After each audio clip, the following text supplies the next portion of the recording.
आप लोगों को, ठीक है। वो टेक्निकल टीम पर ही है। चालू कर दिए हैं?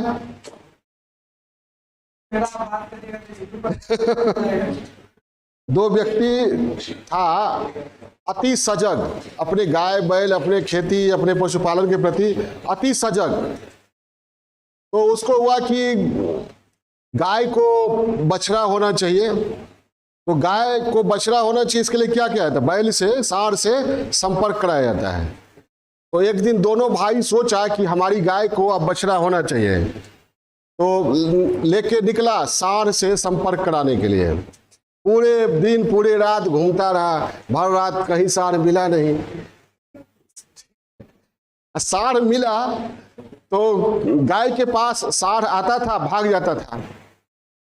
सुबह में आया, लोगों ने पूछा गांव में कि क्या भर रात घूमते रहे, सफल हुए? तो न, सांड आता था, भाग जाता था। तो लोगों ने कहा क्या गाय को ले गए थे? हाँ, देखने ने गाय को ले गए थे। तो लोगों ने देखा गाय नहीं, बैल था। गाय नहीं, बैल था। तो दोनों भाई को गलती का एहसास हुआ, गाय के बदले बैल को लेकर रात भर घुमाते रह गए।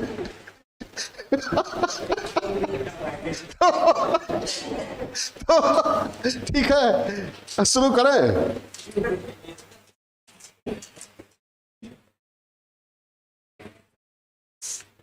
अब तुम सर मत झुकाओ, क्लियर करो।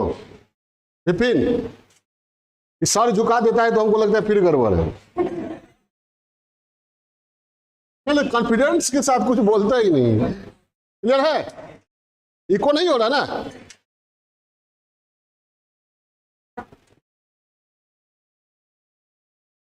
फिर कोई प्रॉब्लम कर रहे?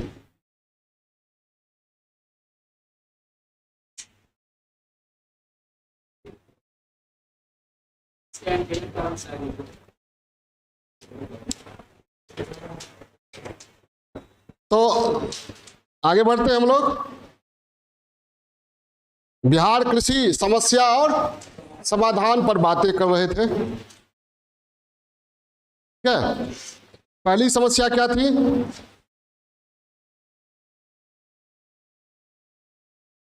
प्राकृतिक आपदा। इसको रख ही दो उधर। प्राकृतिक आपदा में प्राकृतिक समस्या पर बात कर रहे थे, उससे प्राकृतिक आपदा पर बात हो गई।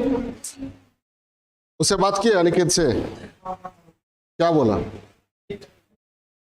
प्राकृतिक समस्या में प्राकृतिक आपदा पर बात हो गई। प्राकृतिक आपदा में क्या है?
फिर होगा।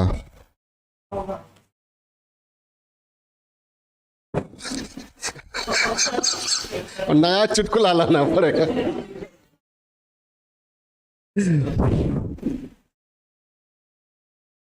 ठीक है, अब आवाज जा रही है? अब आवाज जा रही है? जा रही है? हेलो।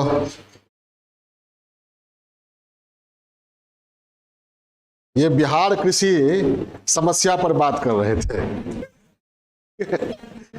कृषि पर समस्या पर बात करने में समस्या है। ठीक है, तो चलिए। हाँ, तो क्या लिखा है? लिखाई थे क्या? समाधान नहीं लिखा है, लिखवा रहे थे। लिखिए। दीर्घकालिक एवं समुचित जल प्रबंधन के द्वारा प्राकृतिक आपदाओं यानी बाढ़ और सूखा दोनों की समस्याओं का समाधान किया जा सकता है। इस क्रम में दीर्घकालिक समुचित जल प्रबंधन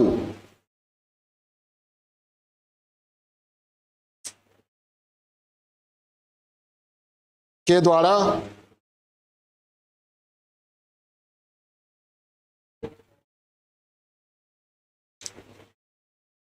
दोनों आपदाओं, बाढ़ और सूखा दोनों आपदाओं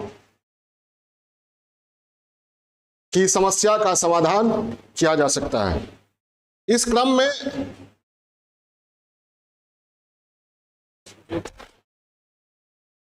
रिचार्ज में लगा दो। फिर आप मत जाइए, बैठ जाइए यहाँ दो तो नया ले आओ। समाधान किया जा सकता है, हाँ उसमें लिखिए। इस क्रम में नदियों के जल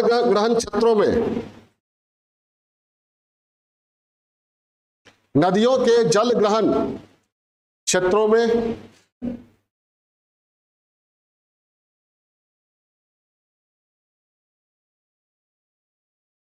हाई डैम बनाने हाई डैम बनाने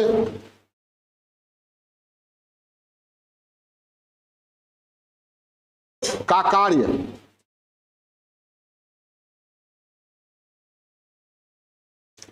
आवश्यक है।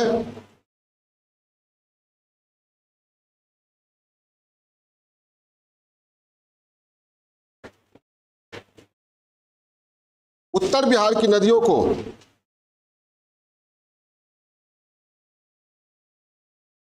दक्षिण बिहार की नदियों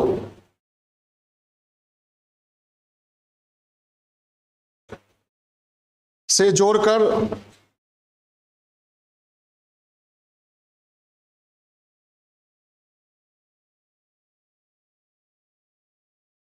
बाढ़ और सूखा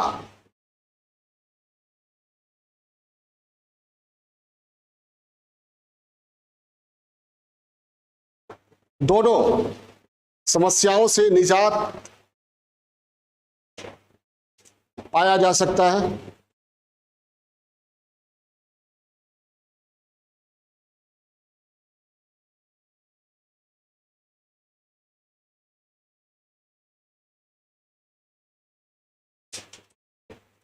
दक्षिण बिहार में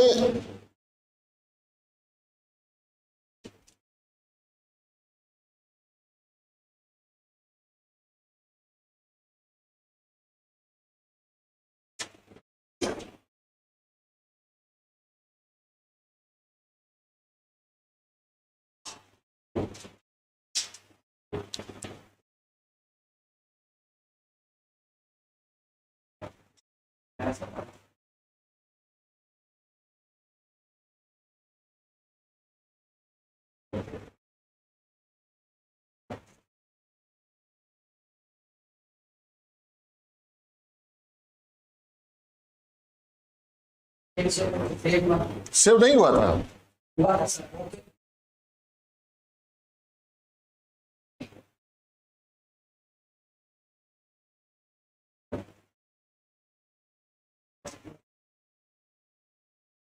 हाँ,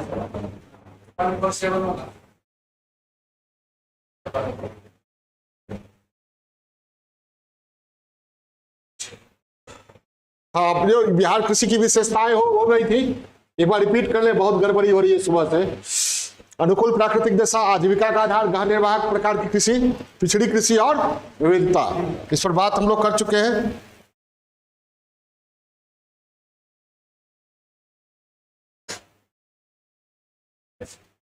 बिहार कृषि प्राकृतिक समस्या, प्राकृतिक आपदा पर बात कर चुके हैं। बाढ़ और सूखा की समस्या पर बहुत बातें हो गई है। समाधान, दीर्घकालिक समुचित जल प्रबंधन के द्वारा इन दोनों ही समस्याओं का समाधान किया जा सकता है।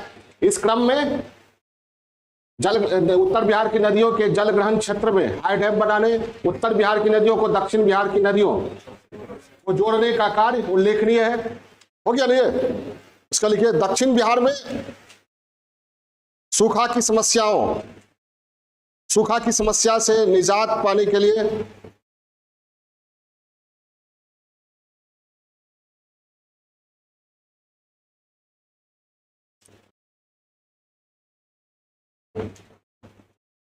नलकूप, तालाब,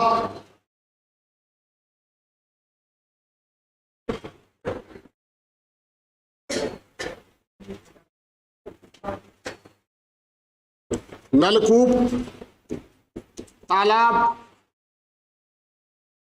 रिसाव कुंड,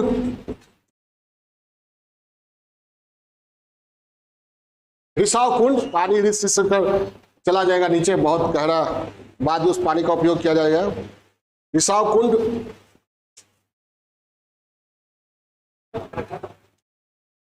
आदि नहरों,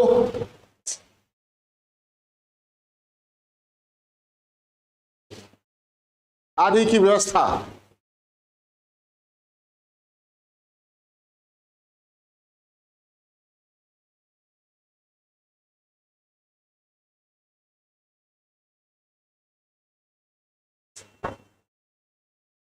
किया जाना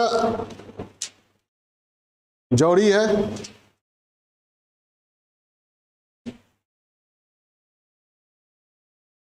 दक्षिण बिहार में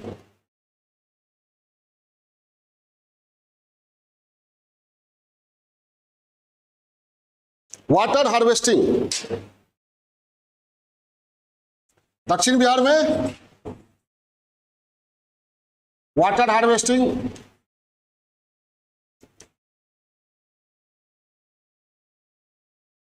कारगर उपाय हो सकता है।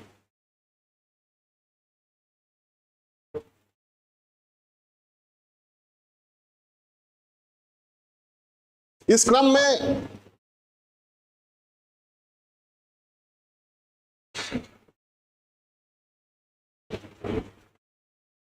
मेड़बंदी,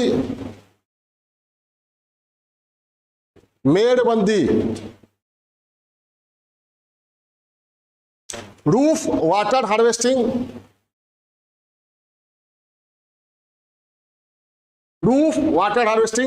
मतलब छत पर पानी इकट्ठा करके उसको पाइप के द्वारा एकदम वाटर लेवल तक, जमीन के नीचे वाटर लेवल तक पहुंचा देना। तो क्या होगा, आपके घर के आसपास पानी का लेवल हमेशा बना रहेगा। चापाकल जो पटना में या बहुत जगहों पर देखते हैं, गर्मी में चापाकल पानी देखे कि नहीं, यहाँ नहीं आता है, तो वो नहीं होगा। और आसपास क्या होगा, हरा भरा रहेगा, पेड़ पौधे रहेंगे, सब कुछ रहेगा। ठीक है, थोड़ी ठंडक और जगह से 1-2 डिग्री टेम्परेचर भी कम हो सकता है। तो ये जागरूकता की कमी है, लोग रूफ वाटर हार्वेस्टिंग पर ध्यान नहीं देते हैं। तो गली में 1 इंच जमीन नहीं छोड़ते हैं। ठीक है, आगे बढ़ाकर काम कर लेंगे। हाँ, गली में सीढ़ी बना लेंगे। ये पाइप का है, क्यों बिछाएंगे नीचे तक? समझाइएगा तो कहेगा पानी पर हमारा थोड़ी कंट्रोल है, वो तो उधर भी जा सकता है, इधर भी जा सकता है। तो ठीक है, हाँ, रूफ वाटर हार्वेस्टिंग समझ गए। रूफ वाटर हार्वेस्टिंग में क्या है, छतों पर पानी को इकट्ठा करके, मतलब छत की संरचना ऐसी बनाई जाए कि पानी इकट्ठा हो और वहां से पाइप के द्वारा पानी को, यानी पाइप को कहाँ, जमीन के नीचे वाटर लेवल तक पहुंचा दिया जाए। अब गर्मी में पानी सूखेगा तो बरसात का पानी क्या करेगा, वो वाटर लेवल को बढ़ाए रखेगा, मेंटेन रखेगा। ये क्या हो गया, रूफ वाटर हार्वेस्टिंग, और इलाके का पानी इलाके में चेक डैम, जिसको हिंदी में कहते हैं रोको बांध। रोको बांध क्या क्या मैंने बताया, मेड़बंदी के द्वारा घर का पानी घर में, खेत का पानी खेत में, रूफ वाटर हार्वेस्टिंग, घर का पानी घर में, और इलाके का पानी इलाके में, चेक डैम। देखिए कॉमा, रोको बांध अंग्रेजी में चेक डैम के द्वारा खेत का पानी खेत में, घर का पानी घर में, और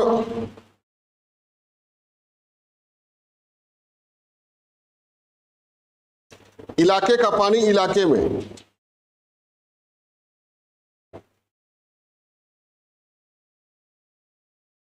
संग्रहित किया जा सकता है। इलाके का पानी इलाके में, और चेक डैम कहां बनाया जाएगा, जहां जिस ओर इलाके का पानी निकलता है, हर एक इलाके का पानी एक खास बिंदु की ओर प्रवाहित होता है। ये देखना हो तो पानी जब बारिश होती है तो अपने छतों पर जाइए, तो पूरे इलाके का पानी एक खास बिंदु की ओर प्रवाहित होता दिखेगा चारों ओर। तो जिन बिंदुओं की ओर प्रवाहित होता है उन बिंदुओं के अराउंड में पास क्या बना दिया जाए, चेक डैम, तो वहां पानी जमा हो जाएगा, इलाके से बाहर नहीं निकलेगा। ये काफी कारगर रहा कुछ जगहों पर, ठीक है। ये चेक डैम के द्वारा पानी को रोक लिया गया। अब पानी को जब रोक लिया गया तो वाटर लेवल मेंटेन रहा, वाटर लेवल मेंटेन रहा तो घास फूस पेड़ पौधा पनपने लगा, कीड़े मकोड़े पनपने लगे, पोल्यूशन कम हुआ, पशुपालन होने लगा, पशुपालन होने लगा तो खेती होने लगी, पशु आधारित व्यवसाय होने लगा, खेती होने लगी, बाहर पलायन रुक गया, गांव की अर्थव्यवस्था में परिवर्तन आ गया, ठीक है। तो ये उसका फूड प्रोसेसिंग इंडस्ट्री की संभावना भी वहां जग गई। एक सुखो माजरी मॉडल है, नाम सुने हैं, सुखो माजरी मॉडल, वो इसी से संबंधित है। हाँ समझ गए ना। और बाढ़ और सूखा, मान लीजिए ये नदी जोड़ो परियोजना पर कार्य किया जाए, एक हाई डैम बनाया जाए, ये सब क्या हो गया, लॉन्ग टर्म, ये क्या हो गया, दीर्घकालिक उपाय हो गया। लेकिन बाढ़ और सूखा तत्काल आता है तो क्या, कृषि बीमा और कृषि साख की समुचित व्यवस्था की जाए। याद है कृषि साख की समुचित व्यवस्था में क्या बताए थे, सही समय पर सही मात्रा में और सरल तरीके से, ठीक है। और कृषि बीमा जितनी क्षति हुई है उसका आकलन करके लगभग 75 से 80% उपलब्ध कराया जाए किसानों को। लेकिन ऐसा नहीं होता है, नॉमिनल क्षतिपूर्ति की जाती है। कृषि बीमा योजना के तहत जितनी क्षति होती है उसके अनुरूप दिया नहीं जाता है। देखिए कृषि बीमा और कृषि साख, हाँ उसी में, अरे बीमा है क्यों, रिस्क कवर करने के लिए ना, बाढ़ और सूखा रिस्क ही है ना। कृषि बीमा और कृषि साख की समुचित व्यवस्था की जाए।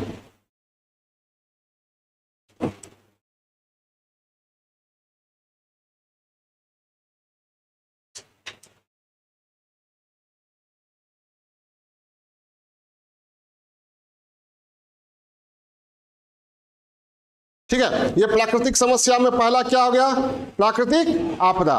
दूसरा समाधान भी हो गया प्राकृतिक समस्या में ही। दूसरा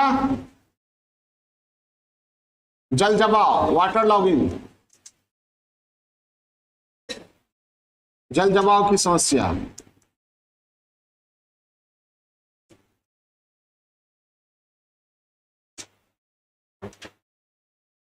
उत्तर बिहार तथा दक्षिण बिहार के मैदानी भागों में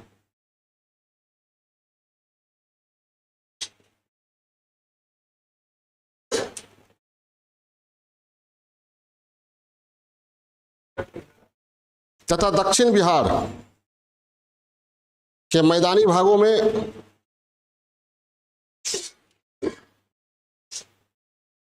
चौड़ एवं टाल, चौड़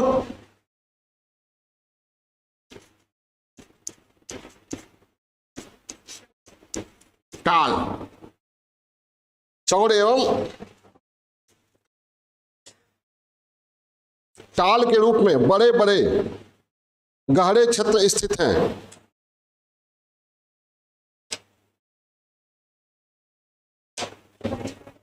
गहरे क्षेत्र स्थित हैं।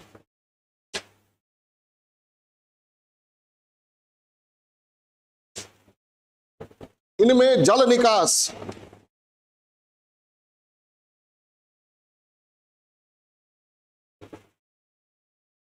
प्रबंधन के अभाव के कारण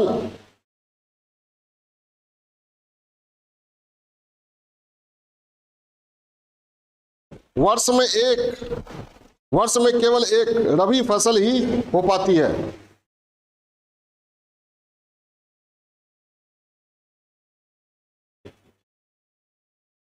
वर्ष में केवल एक रबी फसल ही हो पाती है।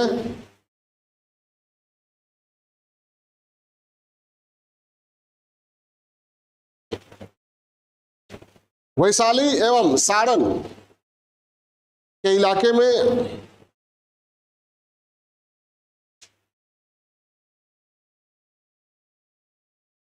जल जमाव की स्थिति विशेष रूप से देखी जाती है।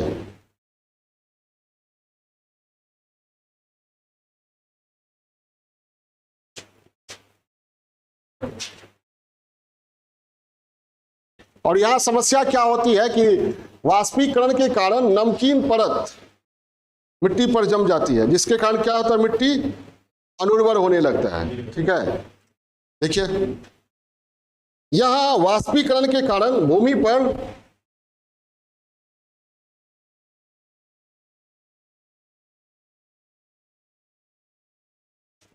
नमकीन पदार्थ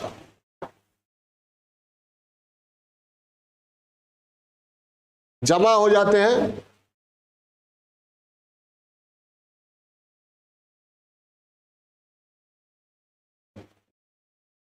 जिससे मिट्टी की उर्वरा शक्ति कम हो जाती है।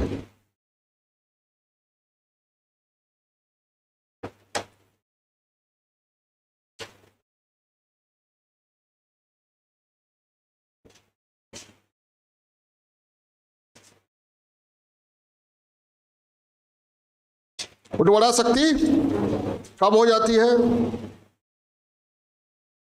तो इसका समाधान क्या हो, या तो जल निकास का उचित प्रबंधन हो, या फिर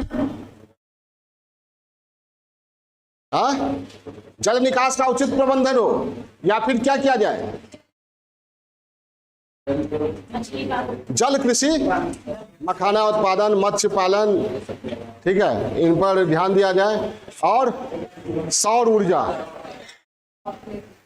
ठीक है, सौर ऊर्जा का यहाँ सौर ऊर्जा का उत्पादन बड़े पैमाने पर किया जा सकता है। देखिए समाधान, इन क्षेत्रों में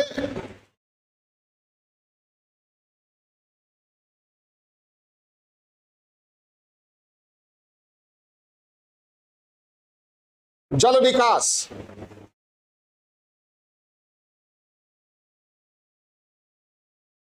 का उचित प्रबंधन होना चाहिए।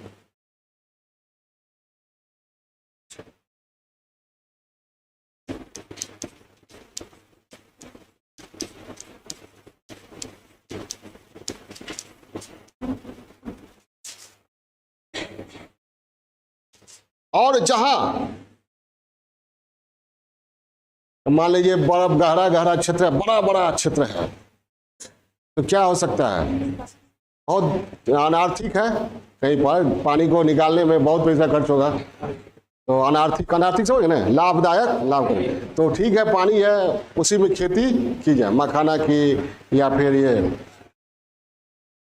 सिंघाड़ा की, मत्स्य पालन किया जाए, जलकुंभी, फूल का, कमल फूल का, आजकल फूल भी खूब महंगा बिक रहा है ना, फूलों की खेती की जा सकती है। उसके बाद सौर ऊर्जा का उत्पादन भी किया जा सकता है, सौर ऊर्जा संयंत्र लगाए जा सकते हैं बड़े पैमाने पर। ठीक है, खाली एरिया है, दुनिया में रिकॉर्ड तोड़ देंगे हम लोग, सो नहीं पूरा लगा देंगे यहाँ से वहाँ तक 1 लाख एकड़ में। ठीक है, इच्छा शक्ति होनी चाहिए, बात क्यों नहीं हो सकती है? करेंगे ना कहीं वह खाली इलाका है, क्यों नहीं हो सकती? ठीक। अच्छा, उस जब भी सरकार जाएगी ना तो लोग तरह तरह के अड़ंगे लगाना शुरू कर, ऐसे खाली है कोई दिक्कत नहीं है। कि जब वो सरकार जाएगी कुछ करने के लिए तो अड़ंगे लगाना तरह तरह से शुरू कर देंगे। हाँ लिखिए, तो जहां जल निकास का उचित प्रबंधन होना चाहिए तथा जहां जल निकास अनार्थिक हो,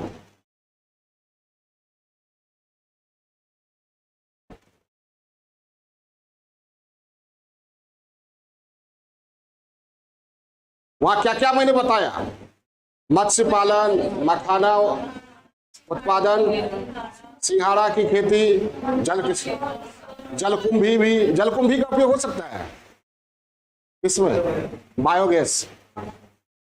ठीक है, अगर जलकुंभी बड़ा ये माना जाता है, पारिस्थितिकी आतंकवादी माना जाता है। ठीक है, और को पनपने नहीं देता है, मछली को भी पनपने नहीं देता है, अब बड़ी तेजी से फैलता है। आतंकवादी इसलिए कहा जाता है इसको। एक ठो जलकुंभी ला के किसी तालाब में दे दीजिए, छोड़ दीजिए, पूरा तालाब उसका। तो साम्राज्यवादी सोच है जलकुंभी की, और तीव्रता से विस्तार करता है, उससे कोई लाभ नहीं होता है। लेकिन लाभ लाया जहां कोई कुछ नहीं है, जलकुंभी खेती करके बायोगैस के लिए, हाँ कहा जाता है कि बायोगैस उत्पादन में सहायक हो सकता है। एक तो जलकुंभी आप केवल ले जाके दे दीजिए कई बार किसी तालाब में, हम देखे हुए हैं अपने गांव में ही, पूरा तालाब भरने में समय नहीं लगता है। इतनी द्रुत गति से गुजरात का विजय अकबर ने भी नहीं किया होगा, जितना तेजी से तालाब पर विजय हासिल कर लेता है ये जलकुंभी। अब विदेशज प्रजाति का है ये, देसी नहीं है, विदेशज है। ठीक है, चलिए क्या लिखे, वहां जल कृषि जैसे मखाना उत्पादन, मत्स्य पालन, सिंघाड़ा की खेती, फूलों की खेती, पर्ल कल्चर समझते हैं मोती, पर्ल कल्चर,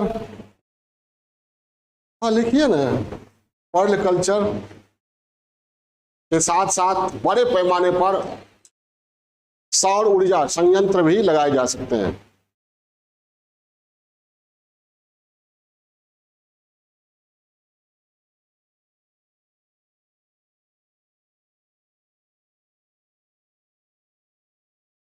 इन क्षेत्रों का उपयोग, इन क्षेत्रों को पर्यटन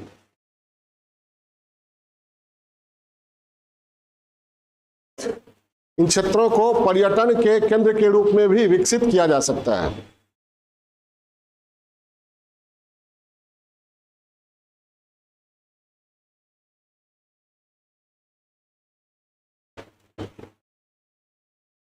इंसान हमेशा पेड़ पौधों के बीच में आया है,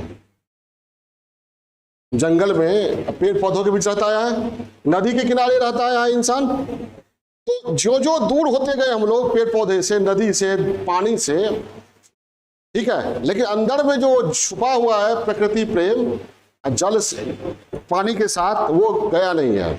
तो क्या करते हैं हम लोग शहरों में, स्विमिंग पूल बनाकर, ठीक है, घरों में बालकनी में गमला में रखते हैं, ठीक है, क्यों आदत है रहने की, अब बड़ा सुकून का एहसास होता है। छोटा सा तालाब बना दिए, उसके चारों ओर पेड़ बना दिए, कहते हैं पार्क है, ठीक है, सरकार टिकट शुल्क लेने लगती है, लोग जाते हैं, एंजॉय करते हैं। तो एंजॉय करने की आदत जो है पानी के किनारे, वो कब से चली आ रही है, प्राचीन काल से। वो नए रूप में वो आदत आज भी है। वो एंजॉय करने की आदत जो है जंगलों में थी प्राचीन काल से, वो आज भी है ना। चिड़िया खाना हो या कोई उद्यान हो, नहीं समझे, तो इंसान जहां था वही है, तरीका थोड़ा सा, रूप थोड़ा सा बदल गया है, टेस्ट बदला नहीं है, वही है, आने का तरीका अलग हो गया है, एंजॉय का तरीका बदल गया है। जंगलों में आज भी हम लोग एंजॉय करते हैं, सेंचुरी है, नेशनल पार्क है, बायोस्फीयर रिजर्व है, घूमते हैं ना। ठीक है, चलिए। वाटर पार्क क्या है? वही पानी के साथ खेलने का। मंगोल और ये बाहर वाले जो आते थे बढ़िया वाले में, यहाँ पानी ही पानी रहता था ना। जब घुसते थे सिंधु नदी में तो पहले तो सब खुल के खेलता था, घोड़ा और के साथ खुल के एकदम, ठीक है। बरसों तक नहीं, महीनों तक वो लोग नहाता नहीं था, पानी था नहीं। हंसी वाली बात नहीं है, सही में। हाँ, तो जब इंडिया के यदि में इन किए तो यहाँ पानी ही पानी है। हाँ हाँ, एकदम पूरा। चलिए आगे बढ़ो।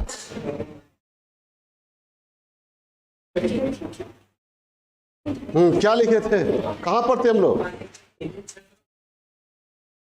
विकसित किया जा सकता, हो गया जल जमाव वाला के क्षेत्रों का समाधान, ठीक है। इसके बाद तीसरा प्राकृतिक समस्या ही चल रही है पर बात करें, पड़ती तथा बंजर भूमि।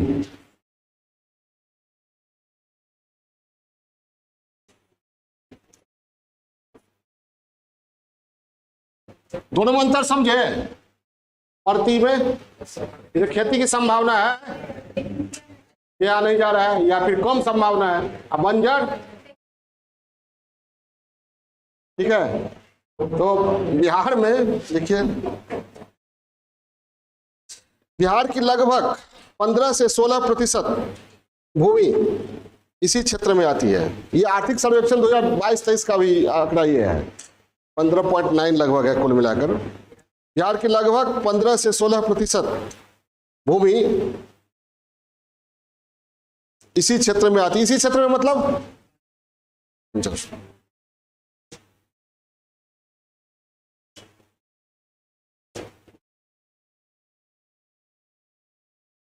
तो इस पड़ती एवं बंजर भूमि को डेवलप कर सकते हैं कृषि भूमि के रूप में। कैसे? वही संरचनात्मक कारकों, ठीक है, बीज और अत्याधुनिक उपकरण, सिंचाई व्यवस्था आदि के द्वारा इस भूमि को, पड़ती एवं बंजर भूमि को भी कृषि योग्य भूमि में बदला जा सकता है, ठीक है। लिखिए समाधान में, सिंचाई एवं उचित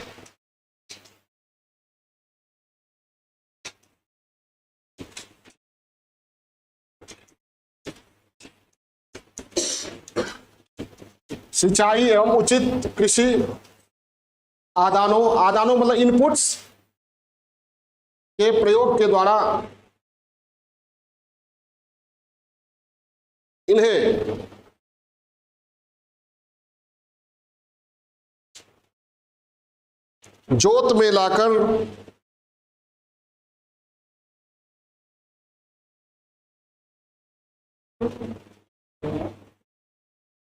जोत में लाकर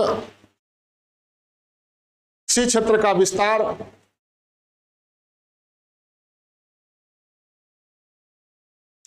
तथा कृषि उत्पादन में वृद्धि की जा सकती है।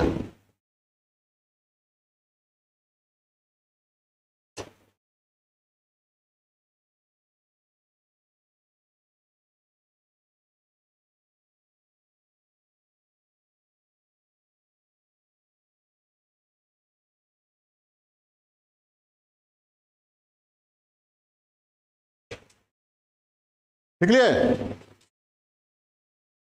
चौथा, मृदा अपरदन, सॉइल इरोजन।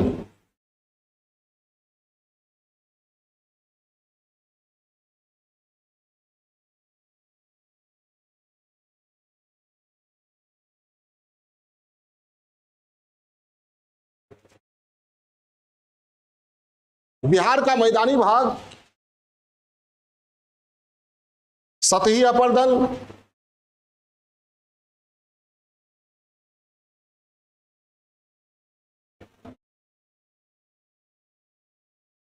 बिहार का मैदानी भाग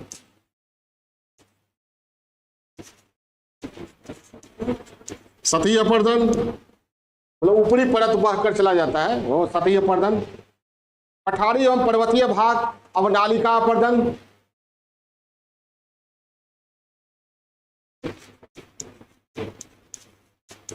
पठारी एवं पर्वतीय भाग अवनालिका अपरदन।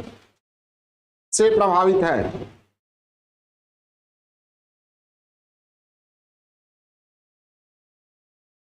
मैदानी क्षेत्र में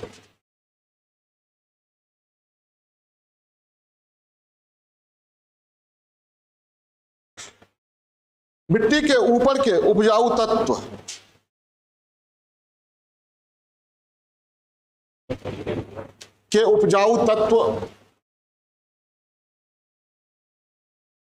बहकर अन्यत्र चले जाते हैं।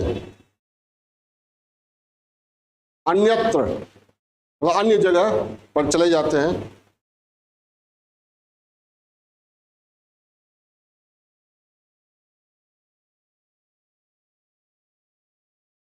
ठीक है, इसका समाधान क्या है? खेतों के किनारे मेड़बंदी और पहाड़ी क्षेत्रों में सीढ़ीनुमा खेती और वृक्षारोपण। वृक्षारोपण से क्या है? मिट्टी के कटाव को कम क्या है। जैसे मान लीजिए बाढ़ आया या बांध टूट गया तो मिट्टी का अपरदन तो होगा ही, लेकिन वृक्षारोपण अगर है, वृक्षों का आच्छादन अगर है, वृक्ष से आच्छादित क्षेत्र है तो क्या होगा? कटाव कम होगा, मिट्टी का कटाव कम होगा। ठीक है, और नहीं तो फिर कहना ही नहीं है। वृक्ष आच्छादन कम है, वनाच्छादन या वृक्ष आच्छादन, तो क्या है? हो सकता है नई नदी या एक नदी की एक अलग शाखा निकल जाए। ठीक है, लिखिए समाधान में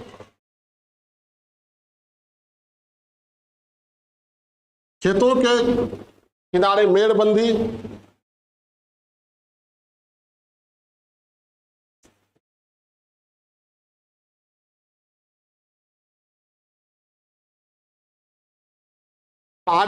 पठारी क्षेत्रों में सीढ़ीनुमा खेती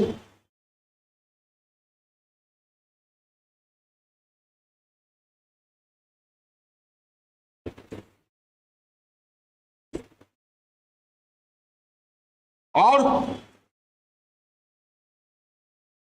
वृक्षारोपण के द्वारा इस समस्या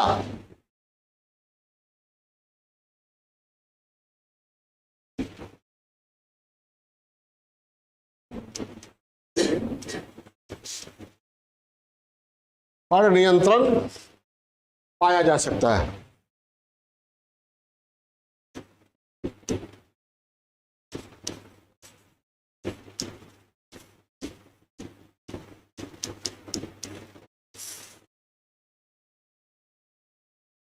मृदा का अत्यधिक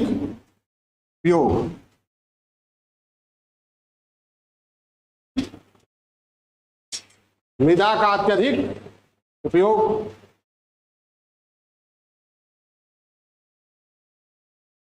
बिहार की मृदा क्या है? हजारों साल से कृषि क्षेत्र के अंतर्गत आती है, अत्यधिक उपयोग होता रहा है। वर्ष में 2, 3, 4 फसलें ली जाती है, तो सदियों से इनका दोहन होता रहा है। एक समस्या ये है, अभी भी आबादी अधिक है। देखिए बिहार में मैदानी भाग की मिट्टी हजारों वर्षों से फसल के अंतर्गत रही है।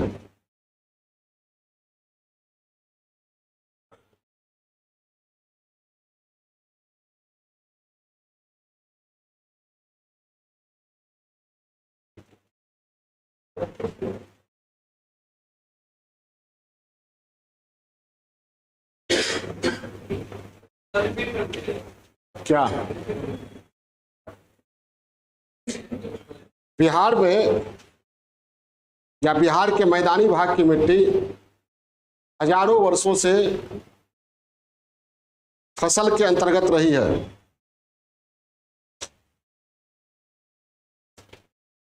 विशाल आबादी की उदर पूर्ति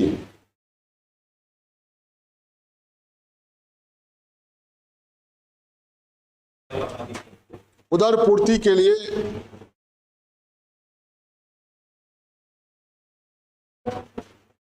उदर पूर्ति पेट भरने या सीधे लिखिए विशाल आबादी के पेट भरने के लिए या की भूख मिटाने के लिए एक ही खेत में वर्ष में कई फसलें बोई जाती हैं।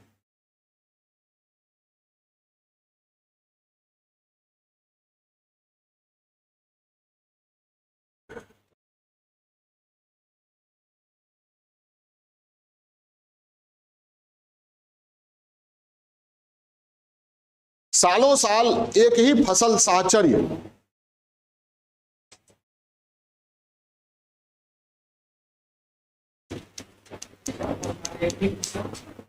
एक ही फसल साहचर्य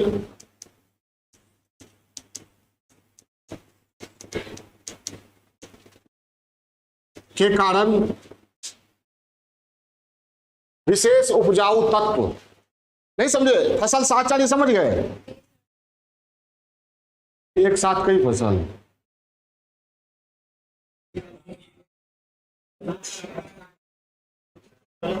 जैसे धान गेहूं मूंग मटर, ऐसे मान लीजिए है तो दाल हर साल वही धान गेहूं मूंग मटर, समझे। ये देखिए एक ही साथ कई फसल कैसे होगा भाई, सब रबी खरीफ एक ही जगह बार होगा। साल में जिन फसलों को उपजाया जाता है, जैसे मान लीजिए धान गेहूं मूंग मटर मान लीजिए, तो हर साल वही है धान गेहूं मूंग मटर, ये फसल साहचर्य हुआ, समझ आई बात। तो सालों साल एक ही फसल साहचर्य होने के कारण विशेष उपजाऊ तत्व नष्ट हो जाते हैं। जिन पोषक तत्वों की जरूरत इन फसलों को होती है वे धीरे धीरे नष्ट होने लगते हैं। समाधान ये है कि क्रॉप रोटेशन समझ है। जैसे मान लीजिए धान की खेती किए तो धान को जो पौष्टिक तत्व चाहिए उन पौष्टिक तत्वों को छोड़कर और पौष्टिक तत्वों को ग्रहण करके विकसित होने वाले फसल को बोया जाए। समझ में आ रही बात। क्रॉप रोटेशन समझ गए, बेसिक समझे। क्रॉप रोटेशन का मतलब ये नहीं फसल का हेर फेर कर दे, आपको अगला फसल में यह देखना है कि पिछले फसल ने जिन पोषक तत्वों को ग्रहण किया वो ये नहीं करे, नहीं समझे। दूसरा है क्रॉप रोटेशन का मतलब ये केवल फसलों का हेर फेर क्रॉप रोटेशन नहीं हुआ, पोषक तत्वों की उपस्थिति देखी जाती है कि पिछला फसल जिन पोषक तत्वों को लेकर विकसित हुआ उन्हीं पोषक तत्वों को लेकर विकसित होने वाला फसल अगला नहीं होना चाहिए। क्लियर है। फसल चक्र पद्धति और क्या, सुनिए, फसल चक्र पद्धति को अपनाया जा सकता है और कुछ सालों के लिए या कुछ समय के लिए खेत को परती छोड़कर मिट्टी की प्राकृतिक उर्वरा शक्ति का संरक्षण किया जा सकता है। क्लियर है। क्या क्या मैंने बताया, फसल चक्र पद्धति और कुछ समय के लिए खेतों को परती छोड़कर मिट्टी की प्राकृतिक उर्वरा शक्ति का संरक्षण। क्लियर है। लिखिए समाधान, लिखिए, बता तो दिए। समाधान नहीं, समाधान। क्लियर बोलिए, समाधान नहीं बोलना है, समाधान नहीं बोलना है, समाधान बोलना है। समाधान लिख लीजिएगा, लिखा दे, लिखा दे।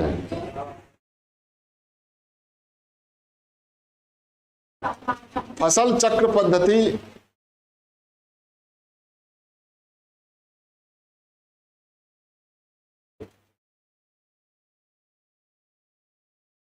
को अपनाकर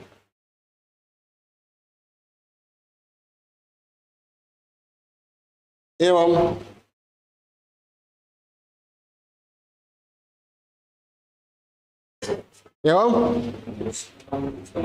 कुछ समय के लिए तुरंत भूल जाते हैं। खेतों को परती छोड़कर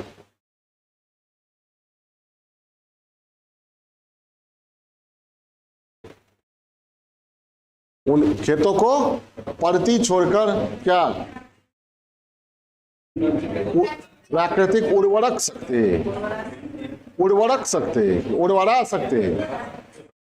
मिट्टी की प्राकृतिक उर्वरा शक्ति का संरक्षण किया जा सकता है। लिखिए, लिख ली, शाबाश।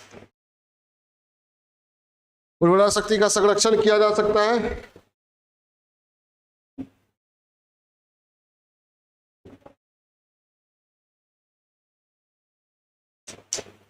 हो गया।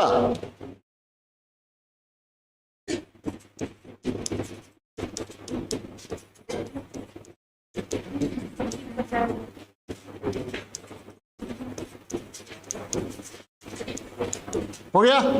तो अभी हम लोग किस पर बात कर रहे थे? बिहार कृषि समस्या पर। इसे पहली समस्या पर हमने बात किया, प्राकृतिक समस्या। प्राकृतिक समस्या में 5 तरह की समस्याओं पर बात किया। पहला, प्राकृतिक आपदा, बाढ़ और सूखा। दोनों समस्याओं का समाधान दो बिहार, उत्तर बिहार और दक्षिण बिहार की नदियों को जोड़ने, नेपाल में जलग्रहण क्षेत्रों में हैडम बनाने और वाटर हार्वेस्टिंग की तकनीक को अपनाने से इन दोनों समस्याओं का समाधान किया जा सकता है। इसके तहत कृषि साख, कृषि बीमा पर जोर देना भी जरूरी है। दूसरी समस्या प्राकृतिक समस्या ही जल जमाव की। हमारे यहाँ बहुत सारे क्षेत्र हैं जो चौड़ एवं टाल के रूप में बड़े बड़े गहरे क्षेत्र हैं, बहुत बड़ी एरिया में बड़ा एरिया कवर करते हैं। ठीक है, और वर्ष में एक ही फसल इसमें ली जाती है। कौन सी फसल? रबी।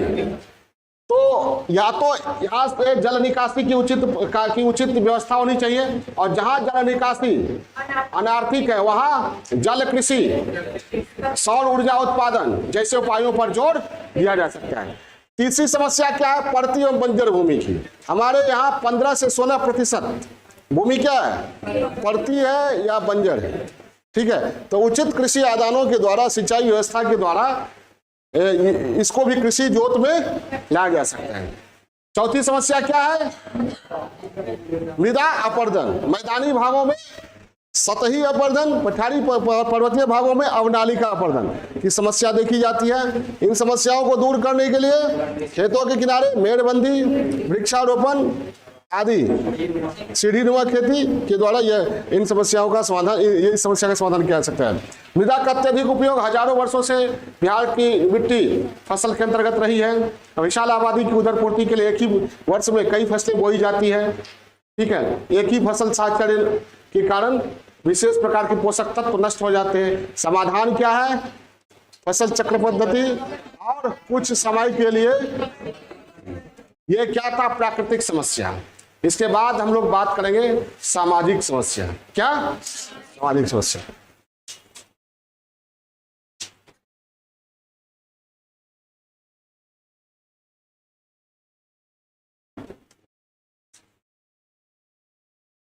बिहार कृषि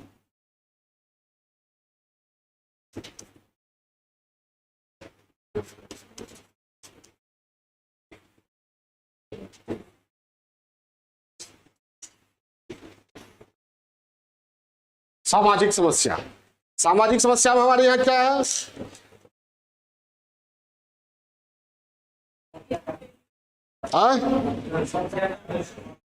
जनसंख्या का बोझ। क्या? जनसंख्या का सामाजिक समस्या में लिखिएगा। पहला,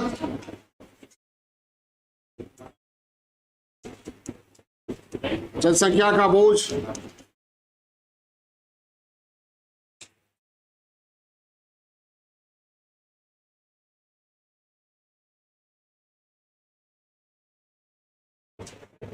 डैश देके लिखिएगा तो एनालिसिस कर दीजिए। कृषि पर विशाल आबादी की निर्भरता।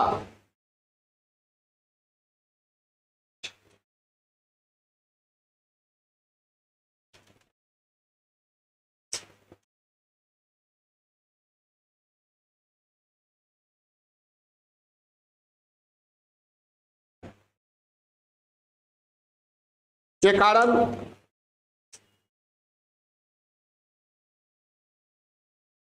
कृषि क्षेत्र में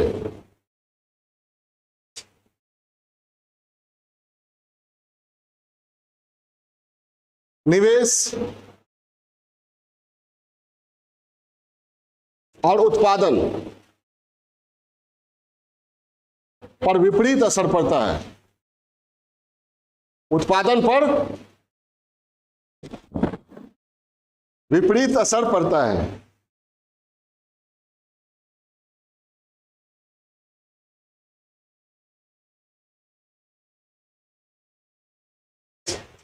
ठीक है। अशिक्षा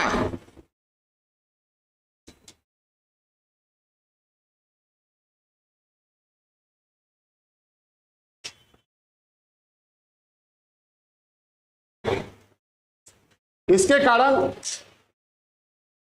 किसानों में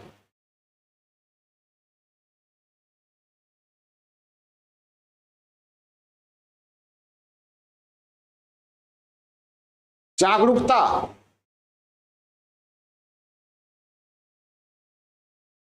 के अभाव की समस्या देखी जाती है।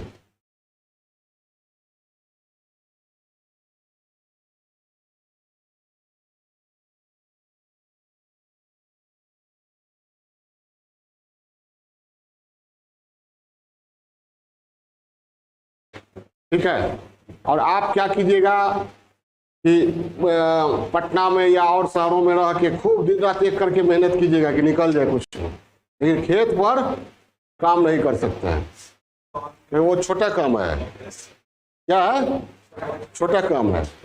हमारे समाज में यही दिक्कत है। ठीक है, आप शारीरिक कार्य से जितनी ही दूरी बनाते हैं उतना ही ज्यादा प्रतिष्ठित कहलाते हैं। ठीक है, जितनी दूरी आपका फिजिकल वर्क कोई और करना चाहिए, प्रतिष्ठा का सूचक ये है। जितना ज्यादा नौकर चाकर हो, खुद काम नहीं करे। खेती में तो खुद काम करना पड़ता है, या कम से कम खड़ा तो होना पड़ेगा वहां जाकर के। ठीक है, अगर आप चले जाइएगा तो गांव वाले भी वही बस यही दिन देखना रह गया था, पढ़ाई लिखाई तो हो गया और तो होगा नहीं तुमसे कुछ, अब यही काम करो, हो गया, जितना पढ़ना था हो गया, तुमसे होने वाला कुछ। ठीक है, और जो लोग नहीं बोल पाएगा ना, वो लोग कहेगा क्या, वो लोग बोलेंगे कि लगता है अंदर से स्वीकार कर लिया है। देखते हैं अब जाता है खेत पर, पहले जाता नहीं था, इसका मतलब अब इससे कुछ होने वाला नहीं है। सब झूठ मूठ का समय काट रहा है। अशिक्षा, कहीं शादी के लिए कोई आ गया तो गांव में इन करने से पहले ही लड़की वाले को पढ़ा दिया जाता है। फलाना का बेटा शहर में पढ़ता था, छोड़ दिया, अब खेत पर खेत का रखवाली करता है। शिक्षा का क्या था? जागरूकता की कमी। तीसरा, कृषि को तिरस्कार भाव से देखना। कृषि कर्म को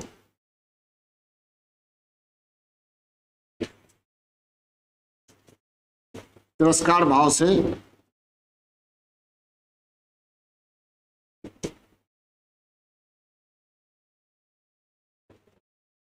इसमें दिमाग नहीं लगा सकते हैं। इसमें भी स्टार्टअप है कि नहीं? नहीं है, स्टार्टअप है, खूब है स्टार्टअप। जैविक कृषि कीजिए, या बहुत चीज है, मशरूम का खेती कीजिए, बहुत चीज है, खेती कर सकते हैं।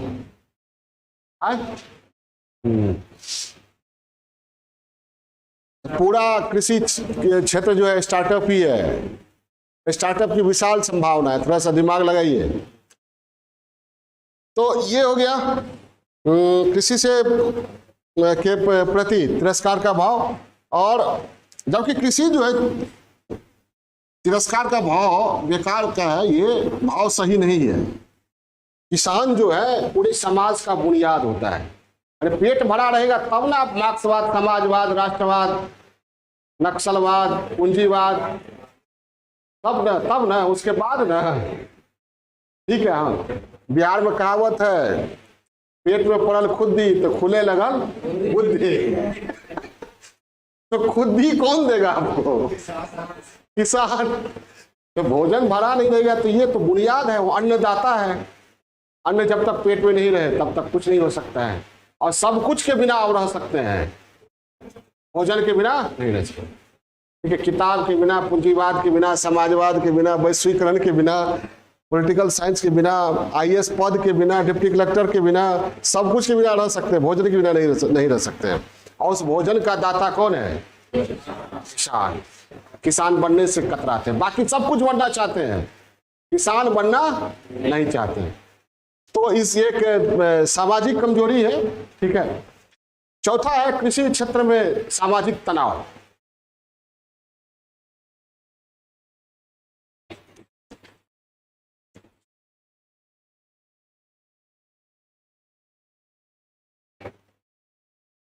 सामाजिक तनाव, संघर्ष,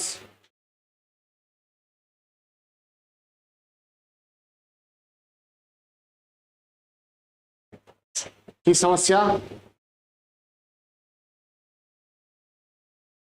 क्यों समस्या है ये? सामाजिक विषमता की स्थिति है, भूधारिता से बड़ी आबादी को वंचित रखा गया और भूमि सुधार कार्यक्रम का सफल क्रियान्वयन नहीं हुआ। ये सब पढ़ा चुके हैं, ठीक है, ये खुद भी लिख सकते हैं। क्या? सामाजिक तनाव एवं संघर्ष, और इसी में लिखिएगा, ठीक है, पहले लिखिए सामाजिक तनाव एवं संघर्ष लिख लिया ना। है? क्या लिखिएगा? तो तनाव एवं संघर्ष क्यों होता है? विषमता के कारण, सामाजिक विषमता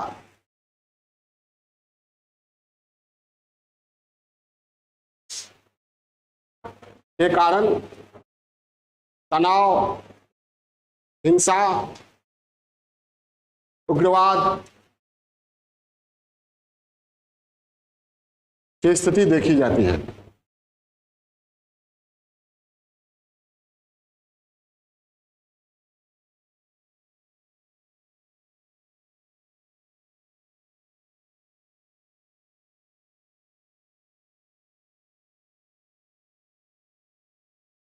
ठीक है, और एक है पलायन एवं प्रवास की समस्या। पलायन एवं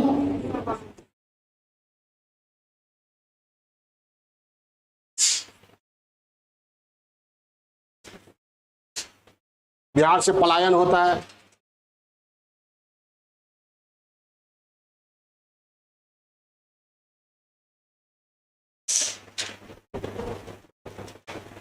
होता है पलायन, प्रवास। क्यों? सामाजिक कमजोरी के कारण, आर्थिक कमजोरी, राजनीतिक प्रशासनिक अनिच्छा, राजनीतिक प्रशासनिक इच्छा शक्ति के अभाव के कारण हमारे यहाँ बड़े पैमाने पर पलायन होता है, प्रवास होता है। और इतनी विशाल आबादी, फिर भी कृषि क्षेत्र को श्रम संबंधित समस्याओं से दिखाया गया है कि गांव का व्यक्ति कहता है सभी युवक चले गए हैं दिल्ली पंजाब कमाने के लिए, कोई गांव में नहीं रहता है। ठीक है, अब खेती के लिए ये श्रमिक खोजना, अपनी भाषा में बोलते हैं, मुश्किल हो गया है। गांव में केवल इनवैलिड लोग रह गए हैं। इनवैलिड समझ रहे ना, इस वर्ड को यूज किया है, इनवैलिड मतलब जो कुछ नहीं कर सकता है, बेकार है वही। अब बिहार का गांव गांव देखिएगा सही में सुनसान रहता है युवाओं से। वृद्ध व्यक्ति मिलेगा, बच्चा मिलेगा, या महिलाएं मिलती हैं। अब शुरू से ही तब ना भिखारी ठाकुर परदेसिया विदेशिया, विदेशिया जानते हैं ना, विदेशिया क्यों? यहाँ की सामाजिक स्थिति के कारण विदेशिया शैली विकसित हुई। लोग कहाँ रहते थे? देश में। विदेश मतलब क्या हुआ? देश में ही दूसरे जगहों पर विदेशिया चल पड़ा। ठीक है, हाँ, पलायन एवं प्रवास की समस्या, समाधान क्या है?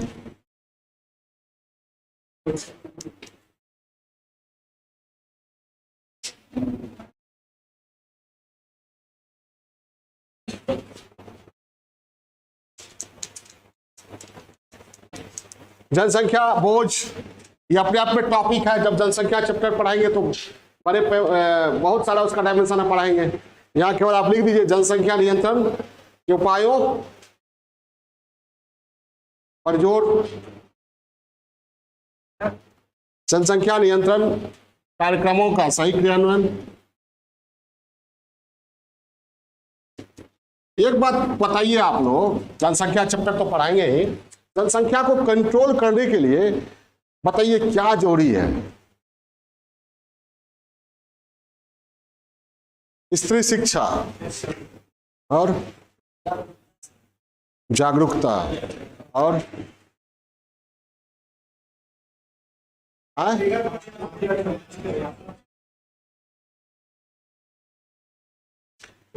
ठीक है, ये दो बातें जो है ना महत्वपूर्ण है, महिला सशक्तिकरण और आर्थिक विकास। नहीं समझे? महिला सशक्तिकरण, महिलाएं सशक्त होंगी, बच्चे कम, महिलाएं सशक्त होंगी। सुनिए, बेस व्यावहारिक प्रैक्टिकल बात सुनिए। महिलाओं के सशक्त होने का मतलब क्या है? बहुत बात है, लेकिन एक बात है जो सबसे मूल बात है, महिलाएं आर्थिक दृष्टिकोण से सशक्त हो, सक्षम हो, आत्मनिर्भर हो, और जब वो आत्मनिर्भर होंगी, काम करेंगी, तो उतना समय है बच्चा पैदा करने का, पालन पोषण का। नहीं समझे? अच्छा, महिलाएं खाली है, कुछ नहीं कर पा रही है, तो खाना बनाना और बच्चा को देखना। और जब खुद नौकरी करने लगेगी तब क्या होगा? प्लान करके दोनों वाइफ हस्बैंड एक बच्चा आ जाए, उसके बाद फिर अगर फिर प्लान करेगी तो इतना दिन बैठी रहेगी तो क्या होगा? पैसा कौन कमाएगा? नहीं समझे? तो आर्थिक विकास को बहुत बड़ा गर्भ निरोधक माना गया है। जैसे जैसे आर्थिक विकास होगा, महिलाएं आर्थिक रूप से आत्मनिर्भर होंगी, शहरीकरण होगा, नगरीकरण होगा, औद्योगिकरण होगा। तो शहरों, नगरों, औद्योगिक क्षेत्रों में क्या होता है? लोग कम से कम बच्चा पैदा करना चाहते हैं। वो जमाना गया कि बच्चा का बाप नहीं उठाता था। हम लोगों के समाज में, बिहार में या और भी जगहों पर, बच्चा को कभी नहीं बच्चा का बाप खिलाएगा, पिता कभी नहीं, चाचा। और वो चाचा अपने बच्चे को नहीं समझे? हाँ, मतलब दूसरे के बच्चे को खिला रहे हैं, आप घुमा रहे हैं, फिरा रहे हैं, कॉमन बात, ये क्या कहते हैं, प्रैक्टिकल बात है। वो अच्छा माना जाता था, अच्छा माना जाता है। आपके बच्चे को कोई और खिला रहा है, भाई, आपका भाई ये है। लेकिन अब क्या है? अब बहुत मुश्किल है। अब है MBBS कॉन्सेप्ट, मुन्ना भाई, मियाँ बीवी बच्चा सहित, बस इतना ही। मियाँ बीवी बच्चा, बच्चों नहीं, बच्चा एक हो गया, काफी है। तो जनसंख्या नियंत्रण के लिए सबसे जरूरी क्या है बताए? समझ गए? महिला और विकास। जैसे विकास होगा, खुद ब खुद लोग बच्चा पैदा करना कम कर देंगे।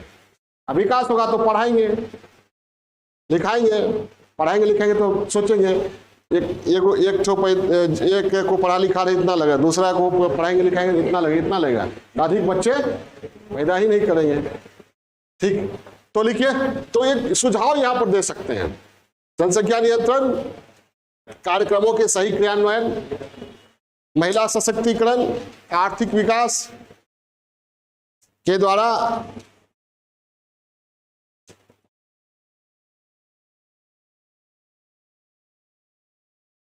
आबादी के वृद्धि दर को रोका जा सकता है, वृद्धि दर को कम किया जा सकता है।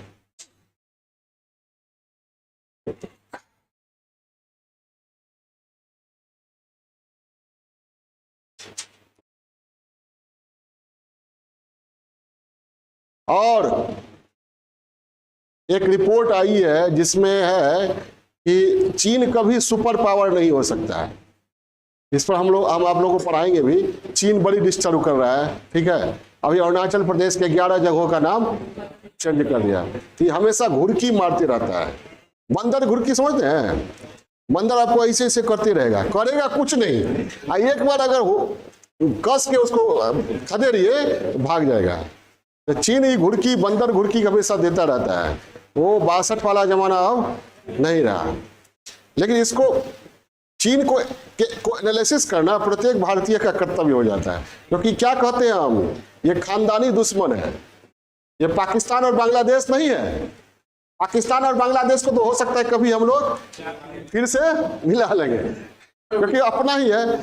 चीन को मिलाना, क्योंकि अब हमेशा खानदानी दुश्मन रहा है। तो चीन सुपर पावर बन सकता है कि नहीं?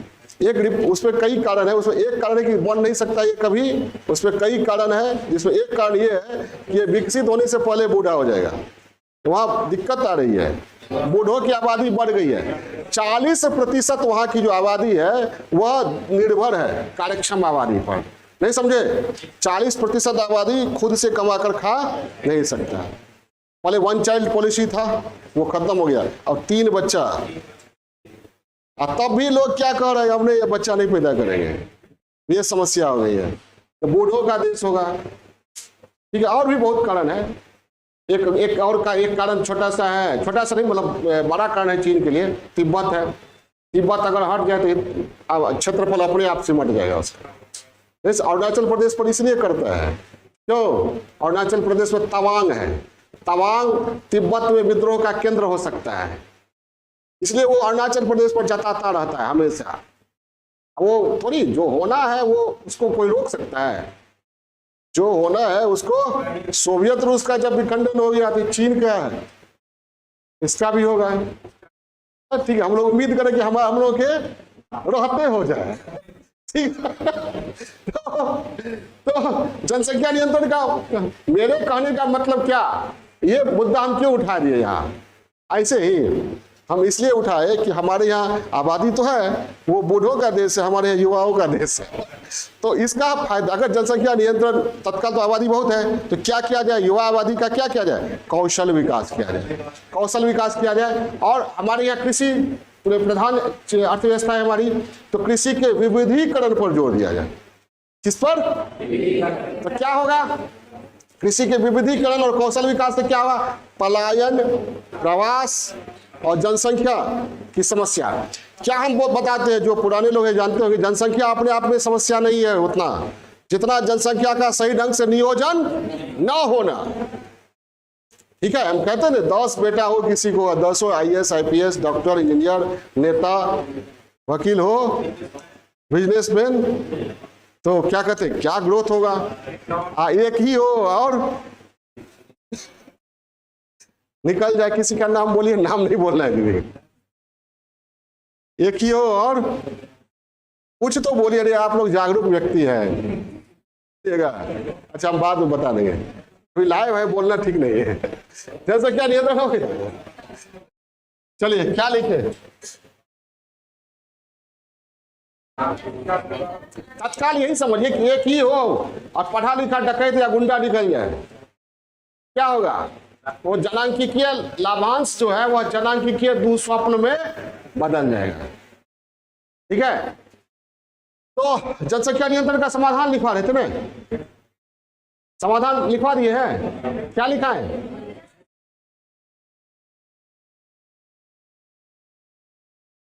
हाँ, वृद्धि दर को पहला चेंज, युवा आबादी के कौशल विकास,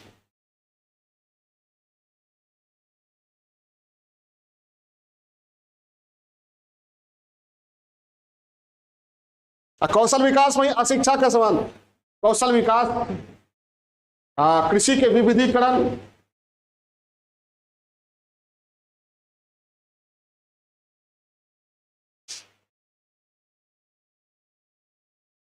साक्षरता दर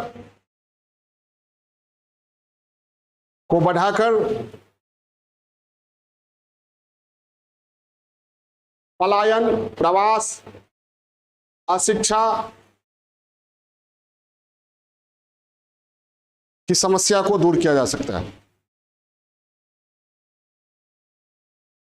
एक एक समस्या को का हम लोग आज पोस्टमार्टम करेंगे बिहार की समस्या का, नहीं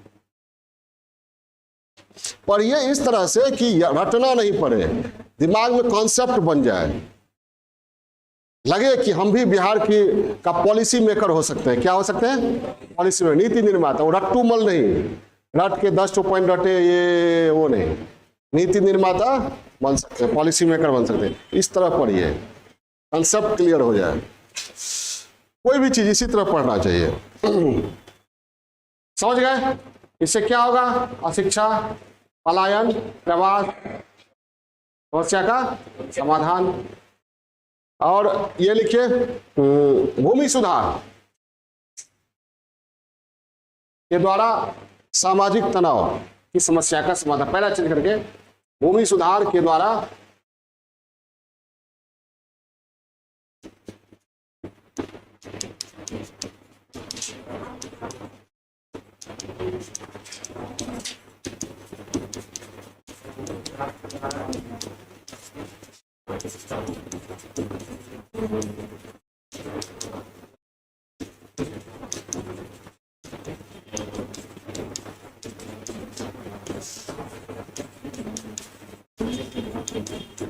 भूमि सुधार के द्वारा सामाजिक तनाव की समस्या का समाधान किया जा सकता है। आगे बढ़े।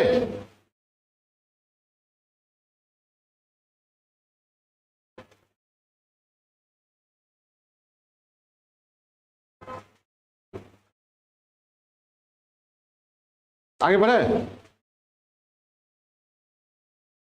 तो अभी तक क्या पढ़े हम लोग? बिहार कृषि विशेषता, बिहार कृषि समस्या, प्राकृतिक समस्या और समाधान, बिहार कृषि सामाजिक समस्या और समाधान। इसके बाद हम लोग चलते हैं बिहार कृषि आर्थिक समस्या और समाधान।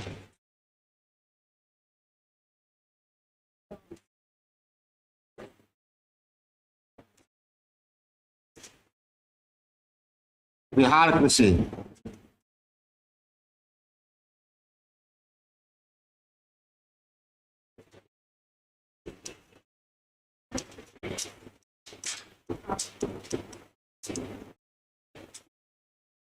आर्थिक समस्या,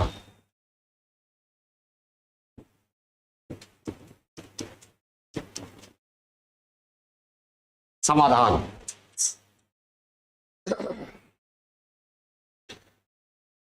सबसे पहले तो वही जो जिसके कारण सामाजिक तनाव है, जिसके कारण सामाजिक तनाव है वह कौन सी आर्थिक समस्या है? जो सामाजिक समस्या भी है और आर्थिक समस्या भी। क्या? स्वामित्व में विषमता, यानी भूमि सुधार का सही ढंग से संपन्न न होना। ठीक है, हमारे यहाँ भूमि सुधार की जरूरत थी ना। क्यों जरूरत थी? क्योंकि भू स्वामित्व में विषमता की स्थिति। ठीक है, ये समस्या हमारे यहाँ। भूमि सुधार क्या है? उपाय है। समस्या क्या है? समझिए, समस्या क्या है? भू स्वामित्व में विषमता। ये क्या है? समस्या ये है ना। भूमि सुधार तो उपाय है ना। क्लियर है? तो समस्या, पहली समस्या।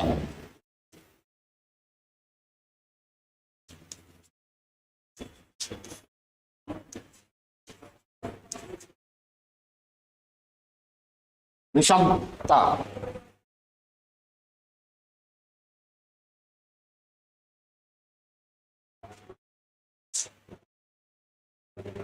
अभी हम डेटा आप लोगों को दिए थे शुरू में, कितने प्रतिशत लघु एवं सीमांत कृषक हैं? कितने प्रतिशत? 75% लघु एवं सीमांत कृषक हैं। अब स्रोत भी लिख सकते हैं। बिहार सरकार के आर्थिक सर्वेक्षण 2022-23 के अनुसार 75% किसान लघु एवं सीमांत श्रेणी में आते हैं। ठीक है, लिखिए। बिहार में भू स्वामित्व की दृष्टि से कृषि क्षेत्र में भारी विषमता देखी जाती है।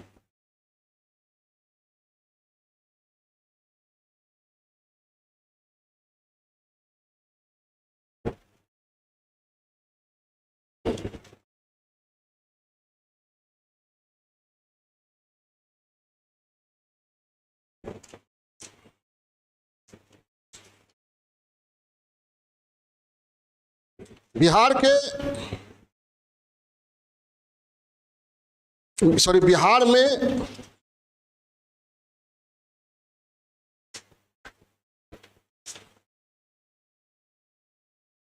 लघु एवं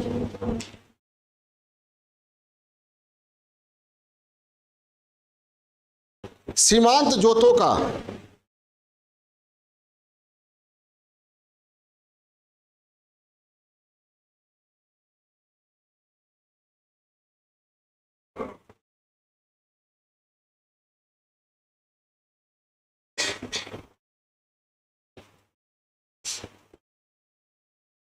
प्रतिशत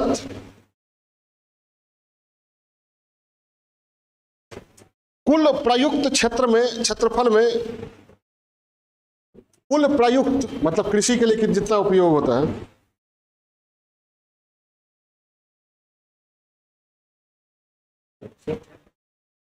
कुल प्रयुक्त क्षेत्र में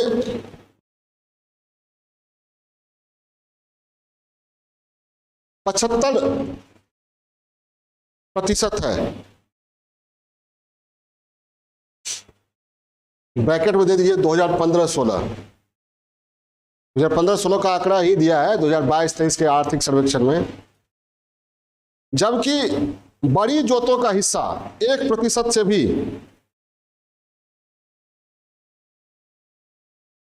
कम है।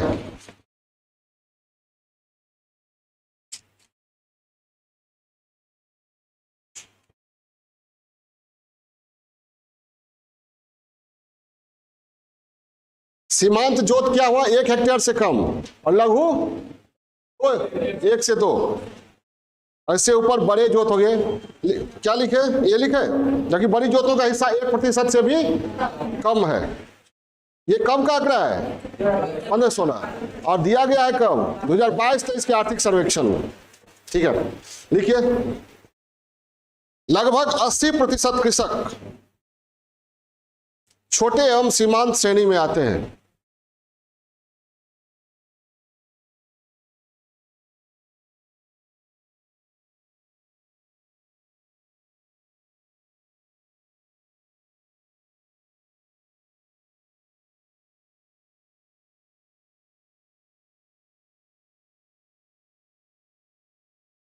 छोटे एवं सीमांत श्रेणी में आते हैं।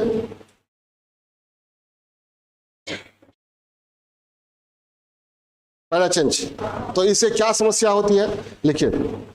इससे उत्पादन और उपभोग में असंतुलन, इससे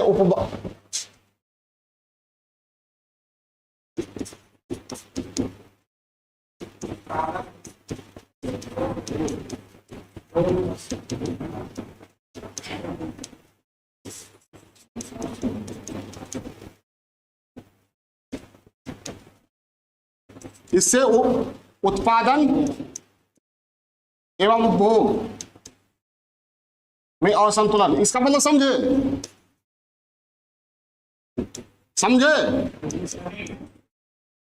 जो उपभोग करने वाले हैं वो उत्पादन नहीं कर रहे हैं, नहीं समझे? और जो कम उपभोग करने वाले हैं उनके यहाँ अधिक उत्पादन। क्लियर है? उत्पादन एवं उपभोग में असंतुलन, श्रम शक्ति का अपव्यय, श्रम शक्ति का अपव्यय,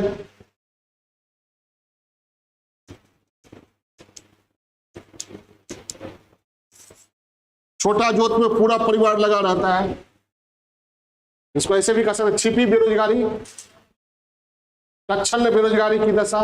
लिखिए, तत्क्षण बेरोजगारी, एब्सेंटी लैंड लॉर्डिज्म, अनुपस्थित भूस्वामित्व,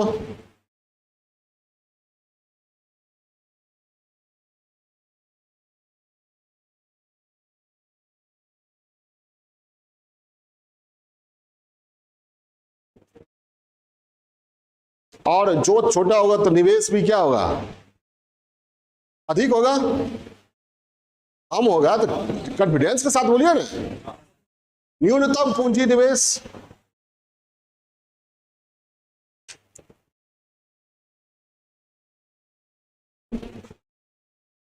ऊपर से क्या?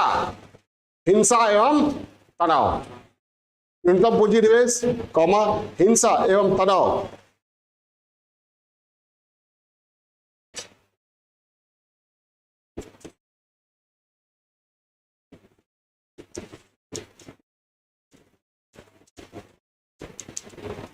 की स्थिति देखी जाती है।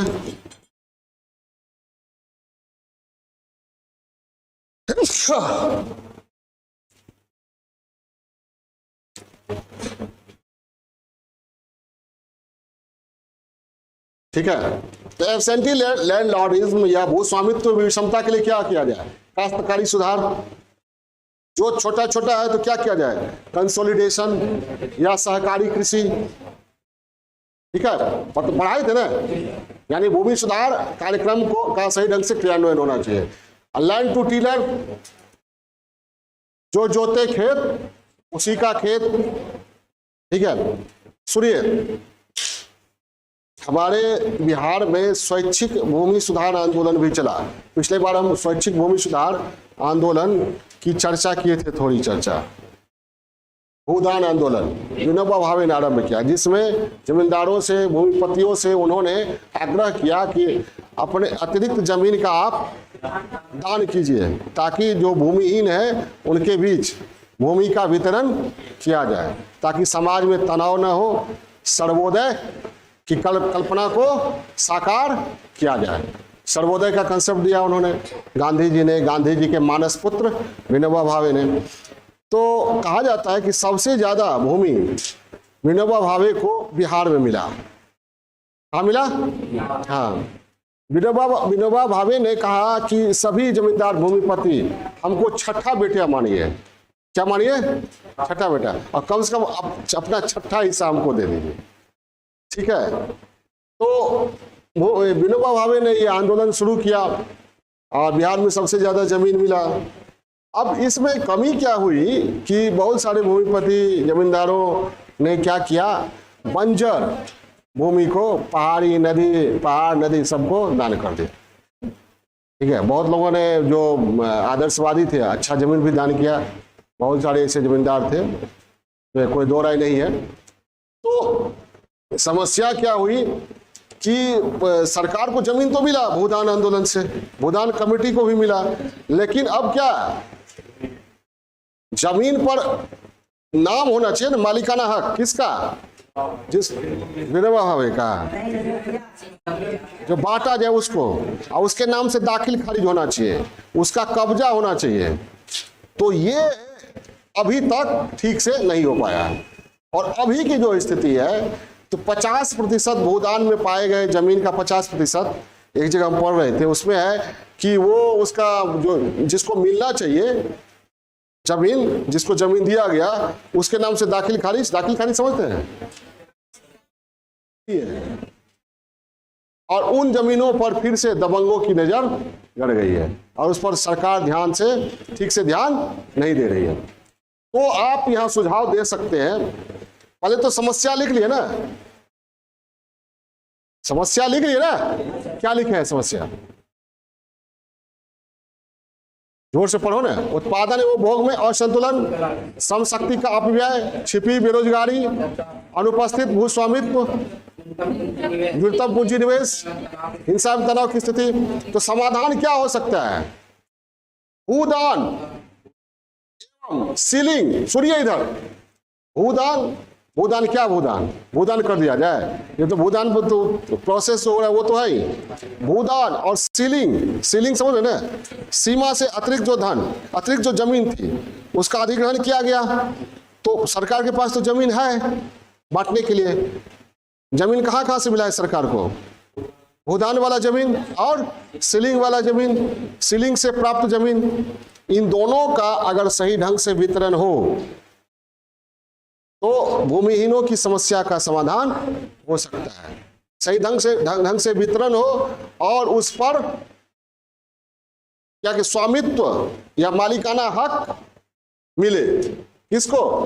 जो भूमिहीन है। क्या क्या मैंने बताया?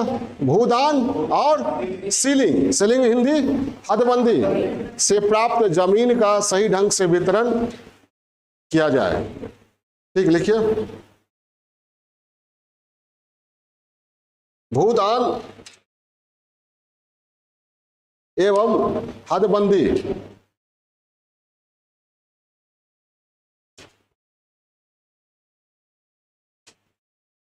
से प्राप्त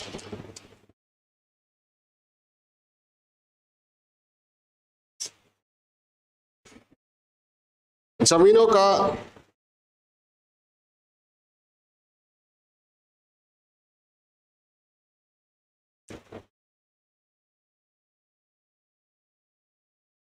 सही ढंग से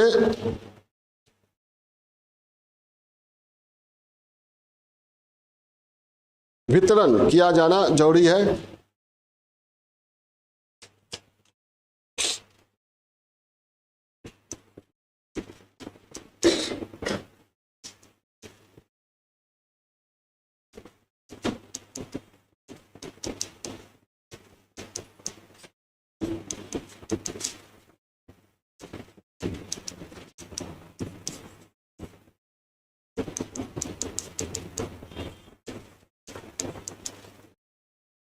वितरण किया जाना जरूरी है। इसके अतिरिक्त भूमि सुधार कार्यक्रम के तहत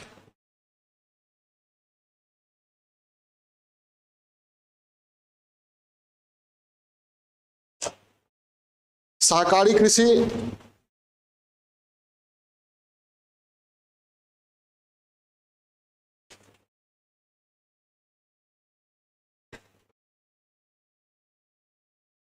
काश्तकारी सुधार,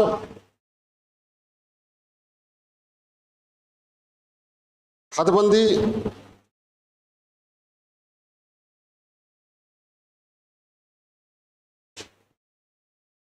जैसे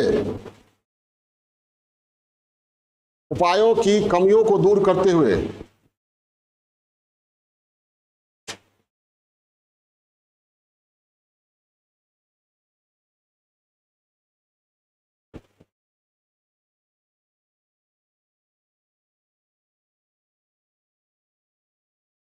पुनः इन्हें जमीन पर उतारने की जरूरत है। पुनः क्यों लिखाया मैंने? पहले भी हुआ, नहीं हुआ सफल, तो फिर से।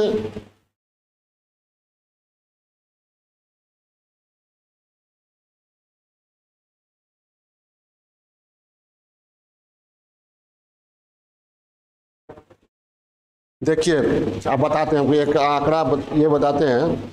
एक लेख है जो 2011 में छपा था लेख। इसमें यह है कि उद्यान यज्ञ कमेटी के अनुसार 3,86,859 भूमिहीन किसानों में जमीन बांटी गई है, जिसमें 50% किसान जमीन पर कब्जा नहीं पा सका। जमीन पर कब्जा नहीं पा सका। 50% लोगों का कि जमीन का दाखिल खारिज नहीं हुआ, और जिन किसानों को कब्जा मिल गया उनमें से आधे से अधिक जमीनों का दाखिल खारिज नहीं हुआ। ये 11 का मुद्दा है। उसके बाद उपाय हुआ है, लेकिन कारगर उपाय अभी तक नहीं हो पाया है। एक उपाय ये हुआ है कि 3 डिसमिल, सुने होंगे, जमीन दी जा रही है ना भूमिहीनों को रहने के लिए। 3 नहीं सुने हैं? ये अच्छा उपाय है जिसको अमल में सरकार ला रही है। अलग अलग जिलों में या प्रखंडों में इस पर काम किया जा रहा है। तो ये हो गया क्या? आर्थिक समस्या। आर्थिक समस्या में एक समस्या है गरीबी। ये तो भूस्वामित्व विषमता की समस्या हो गई। दूसरा गरीबी। जानते हैं बिहार सबसे गरीब राज्यों की श्रेणी में है। उड़ीसा से कंपटीशन रहता है, कभी उड़ीसा पहले कभी बिहार। देखिए, गरीबी के कारण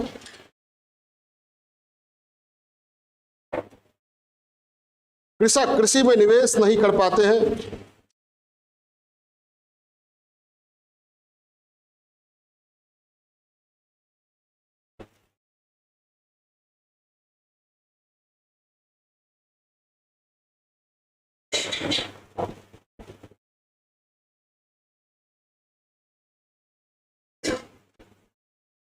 प्राकृतिक आपदाएं गरीबी को और बढ़ा देती हैं।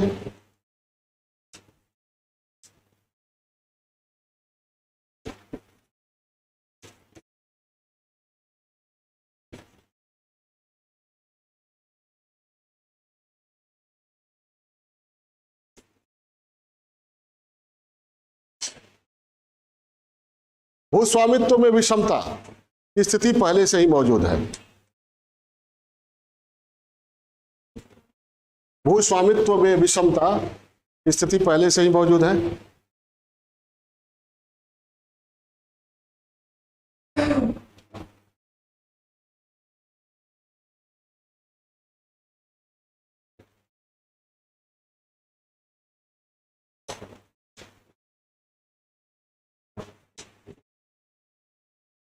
पहले से ही मौजूद है।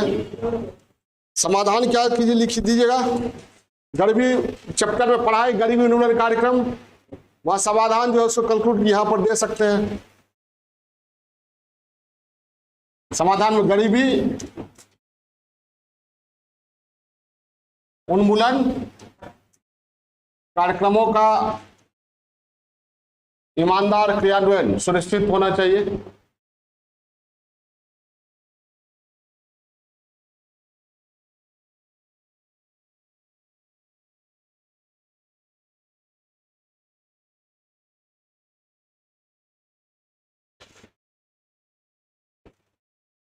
कृषि साख एवं कृषि बीमा की समुचित व्यवस्था होनी चाहिए।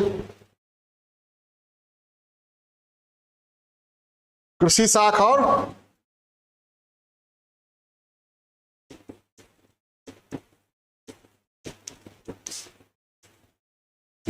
कृषि बीमा की समुचित व्यवस्था होनी चाहिए।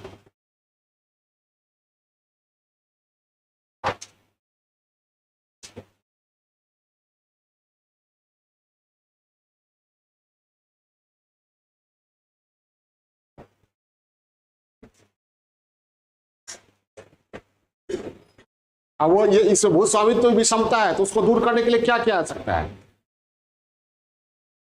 क्या अभी बताए भूदान और सीलिंग से प्राप्त भूमि का सही ढंग से वितरण सुनिश्चित करके भूमिहीनों की गरीबी को दूर किया जा सकता है। लिख लीजिए इसमें भी भूदान और सीलिंग से प्राप्त जमीन का सही वितरण करके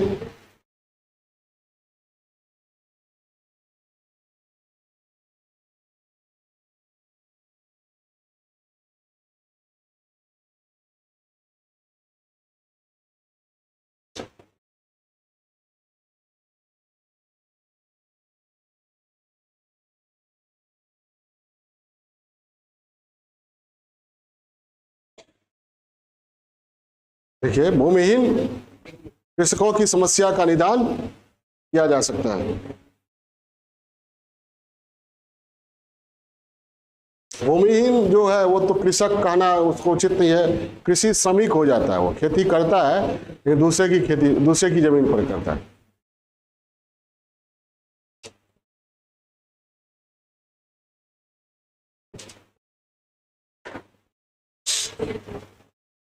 अब चलिए संरचनात्मक समस्या।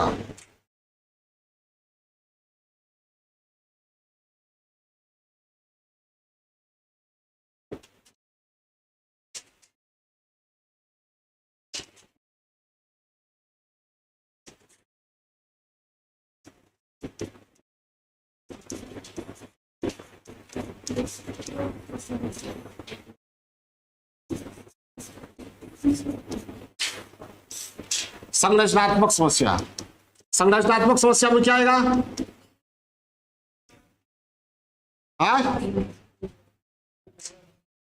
उर्वरक, कीटनाशक, अत्याधुनिक उपकरण, सिंचाई और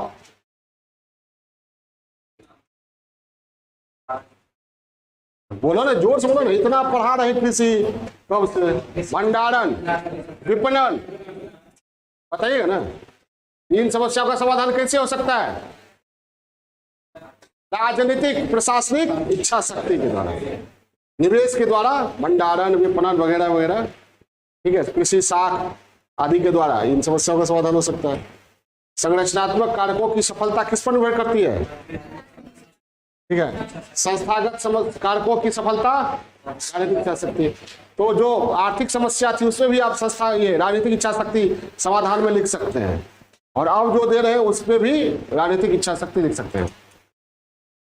लिखिए, कृषि से जुड़ी बुनियादी जरूरतों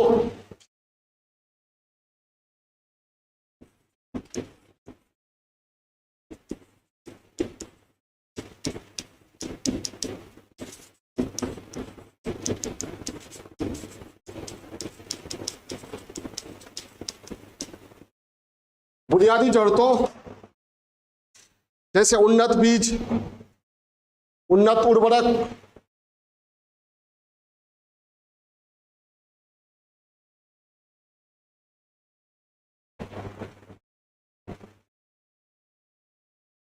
उचित सिंचाई व्यवस्था,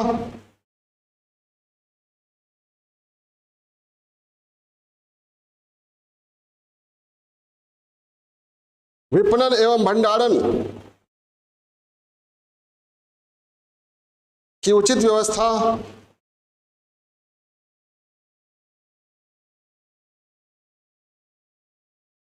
एवं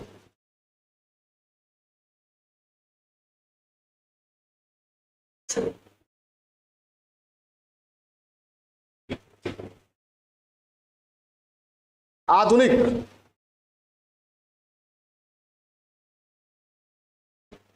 उपकरणों के प्रयोग या उपयोग का अभाव।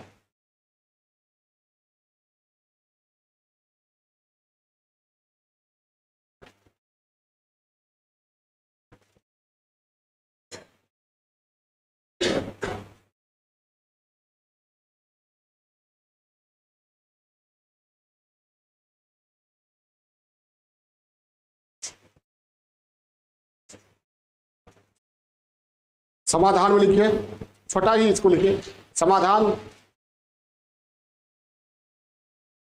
राजनीतिक इच्छा शक्ति, राजनीतिक प्रशासनिक इच्छा शक्ति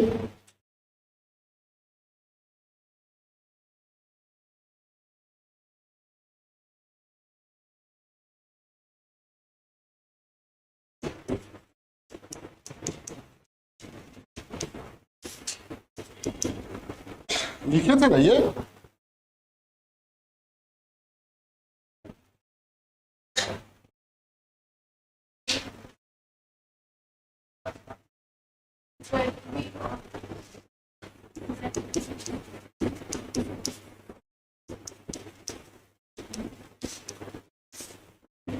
संरचनात्मक समस्या में बीज से लेके विपणन भंडारण तक अभी बताएं। समाधान में राजनीतिक प्रशासनिक इच्छा शक्ति,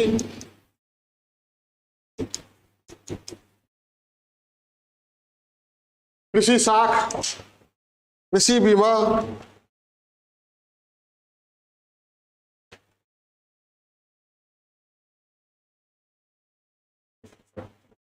कृषि बीमा, कृषि से जुड़े शिक्षण संस्थानों में शोध एवं विकास,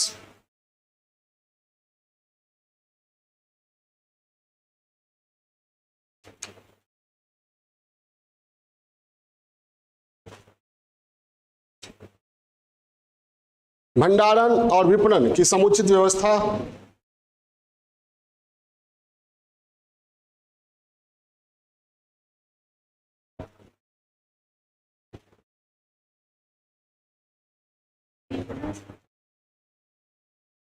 भंडारण एवं विपणन की समुचित व्यवस्था के द्वारा संरचनात्मक समस्या का समाधान किया जा सकता है।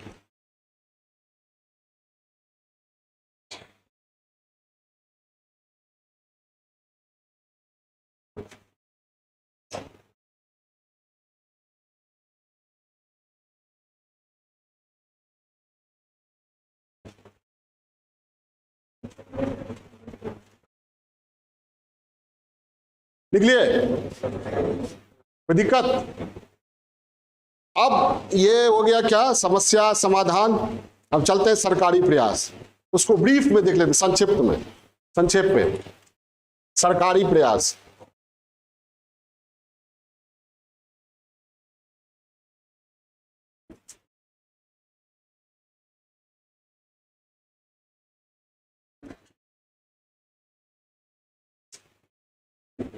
पहला कृषि रोड मैप,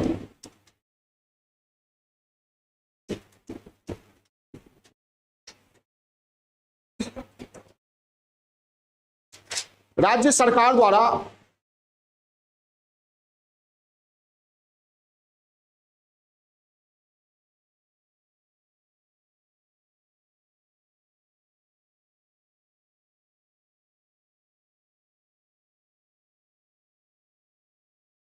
अब तक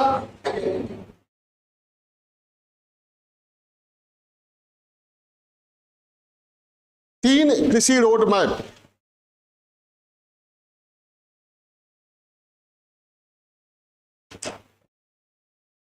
ब्रैकेट में लिखिएगा 2008 से 2012,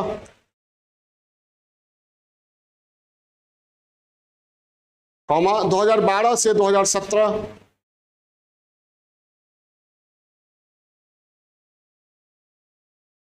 कॉमा 2017 से 2022,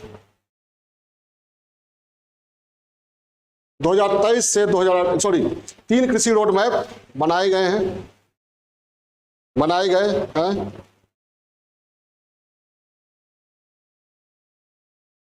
जिनमें कृषि विकास दर को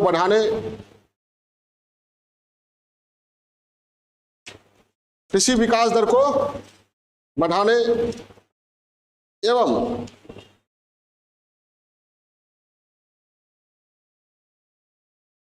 बुनियादी सुविधाओं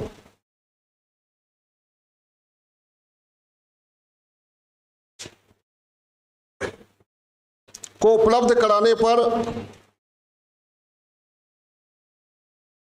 जोर दिया गया है।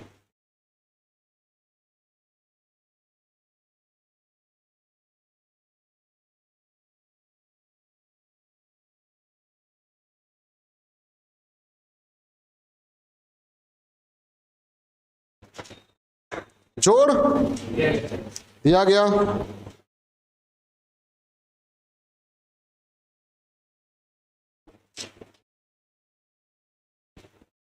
रोड मैप में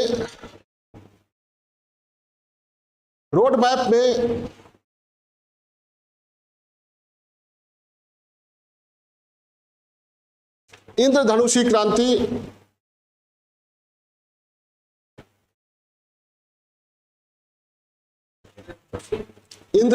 क्रांति,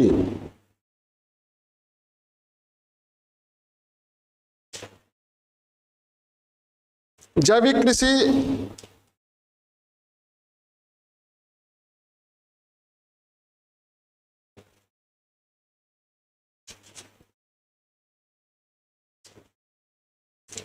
भंडारण, विपणन,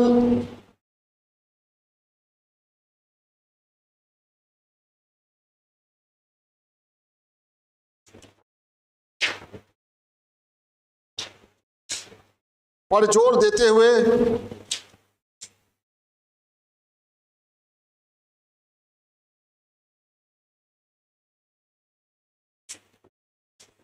हर भारतीय की थाली में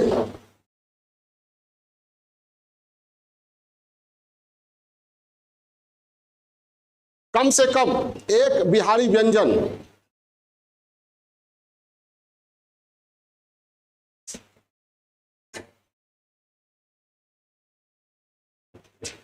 की मौजूदगी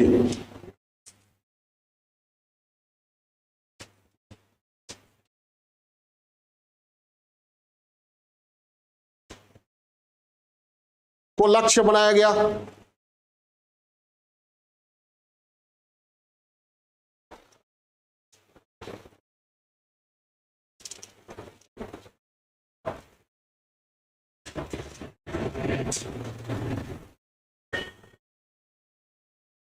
दूसरे कृषि रोड मैप में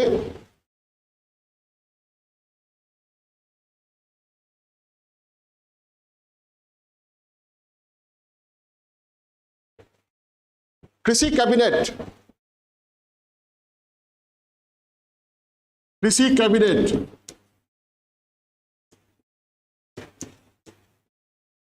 का गठन किया गया।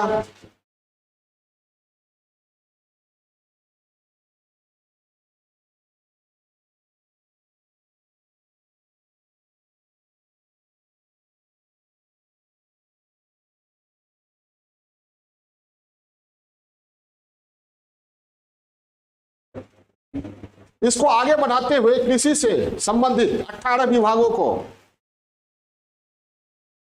सम्मिलित किया गया।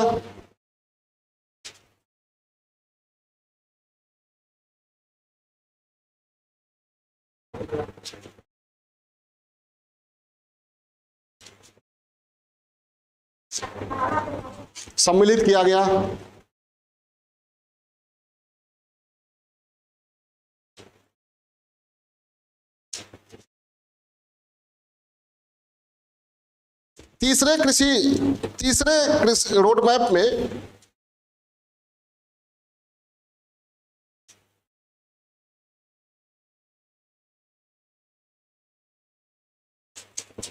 वर्ष 2019-20 में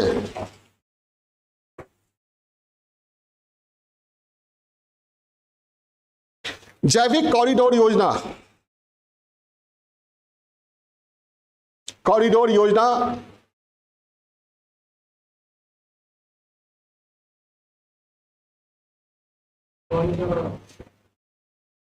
जैविक कॉरिडोर योजना का क्रियान्वयन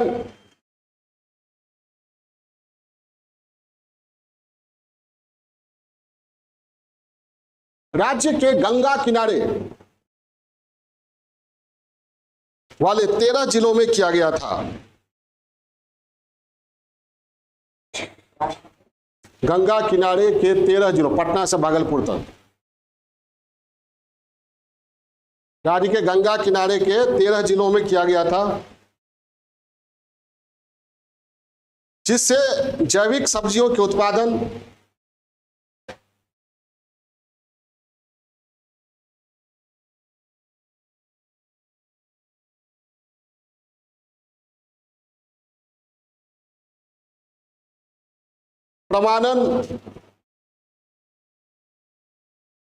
प्रमाणन प्रूफ करना कि ये जैविक खेती से उत्पन्न फसल है या अनाज है या सब्जी है। प्रमाणन और बिक्री में सहयोग देने से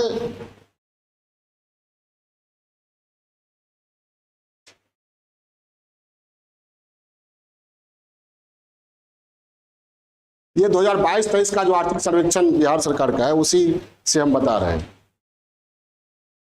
सहयोग देने से सब्जियों की टिकाऊ खेती करने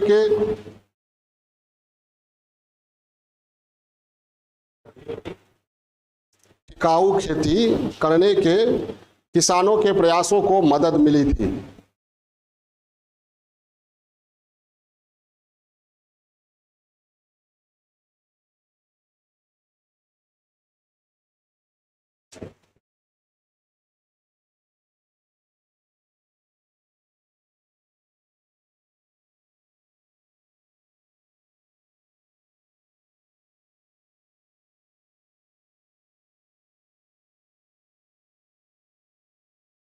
अब यहाँ पर ये 21 फरवरी 2023 को ये बापू सभागार है गांधी मैदान के पास, उसमें 4000 से अधिक किसानों को बिहार सरकार ने आमंत्रित किया था और उनसे सलाह मशविरा करते हुए चौथा कृषि रोड मैप बनाया गया है, जिसको 1 अप्रैल 2023 से लागू किया जाना था। आज कितना अप्रैल है?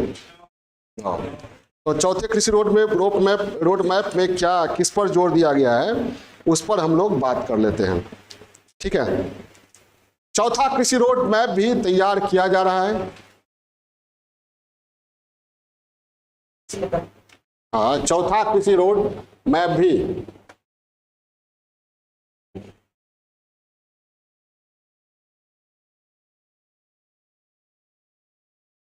तैयार किया जा रहा है।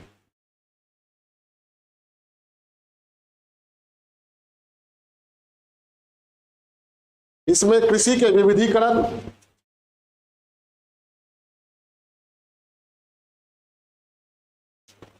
खाद्य प्रसंस्करण,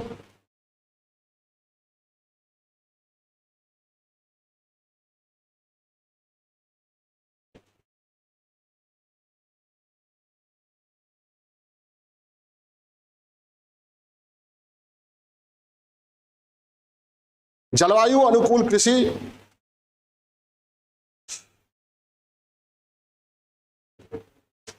यांत्रिकीकरण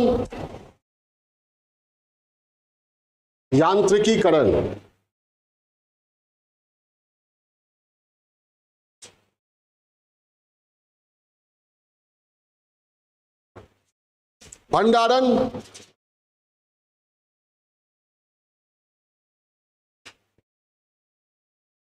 पर जोर दिया गया है।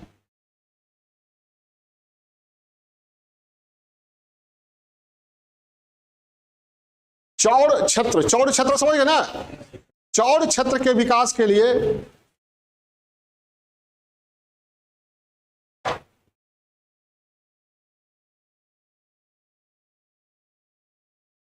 इन क्षेत्रों में मत्स्य उत्पादन,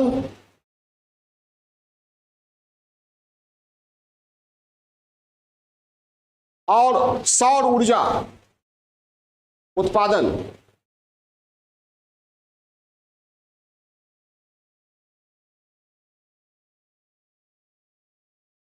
के लिए निजी क्षेत्र को आमंत्रित करने पर जोर दिया गया है।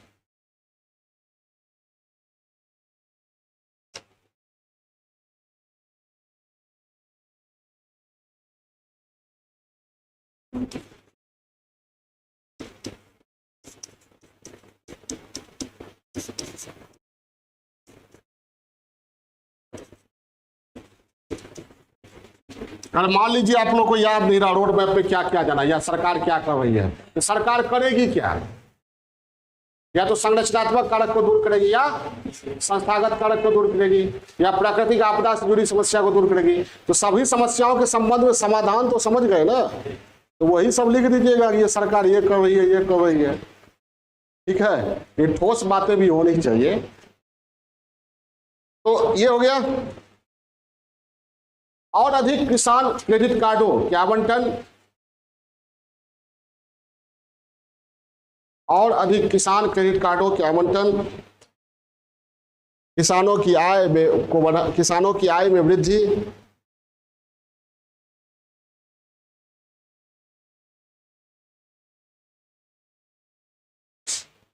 तथा हर भारतीय की थाली में बिहारी व्यंजन, हर भारतीय की थाली में बिहारी व्यंजन।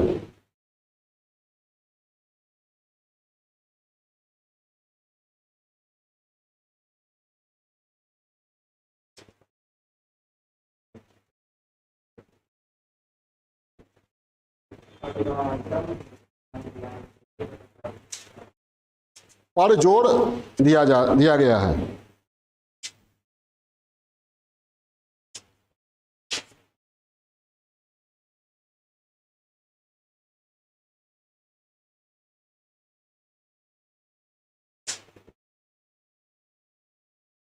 ठीक है, कुछ और बातें करेंगे हम लोग, ये सरकारी प्रयास पर और बातें करेंगे नेक्स्ट पार्ट में।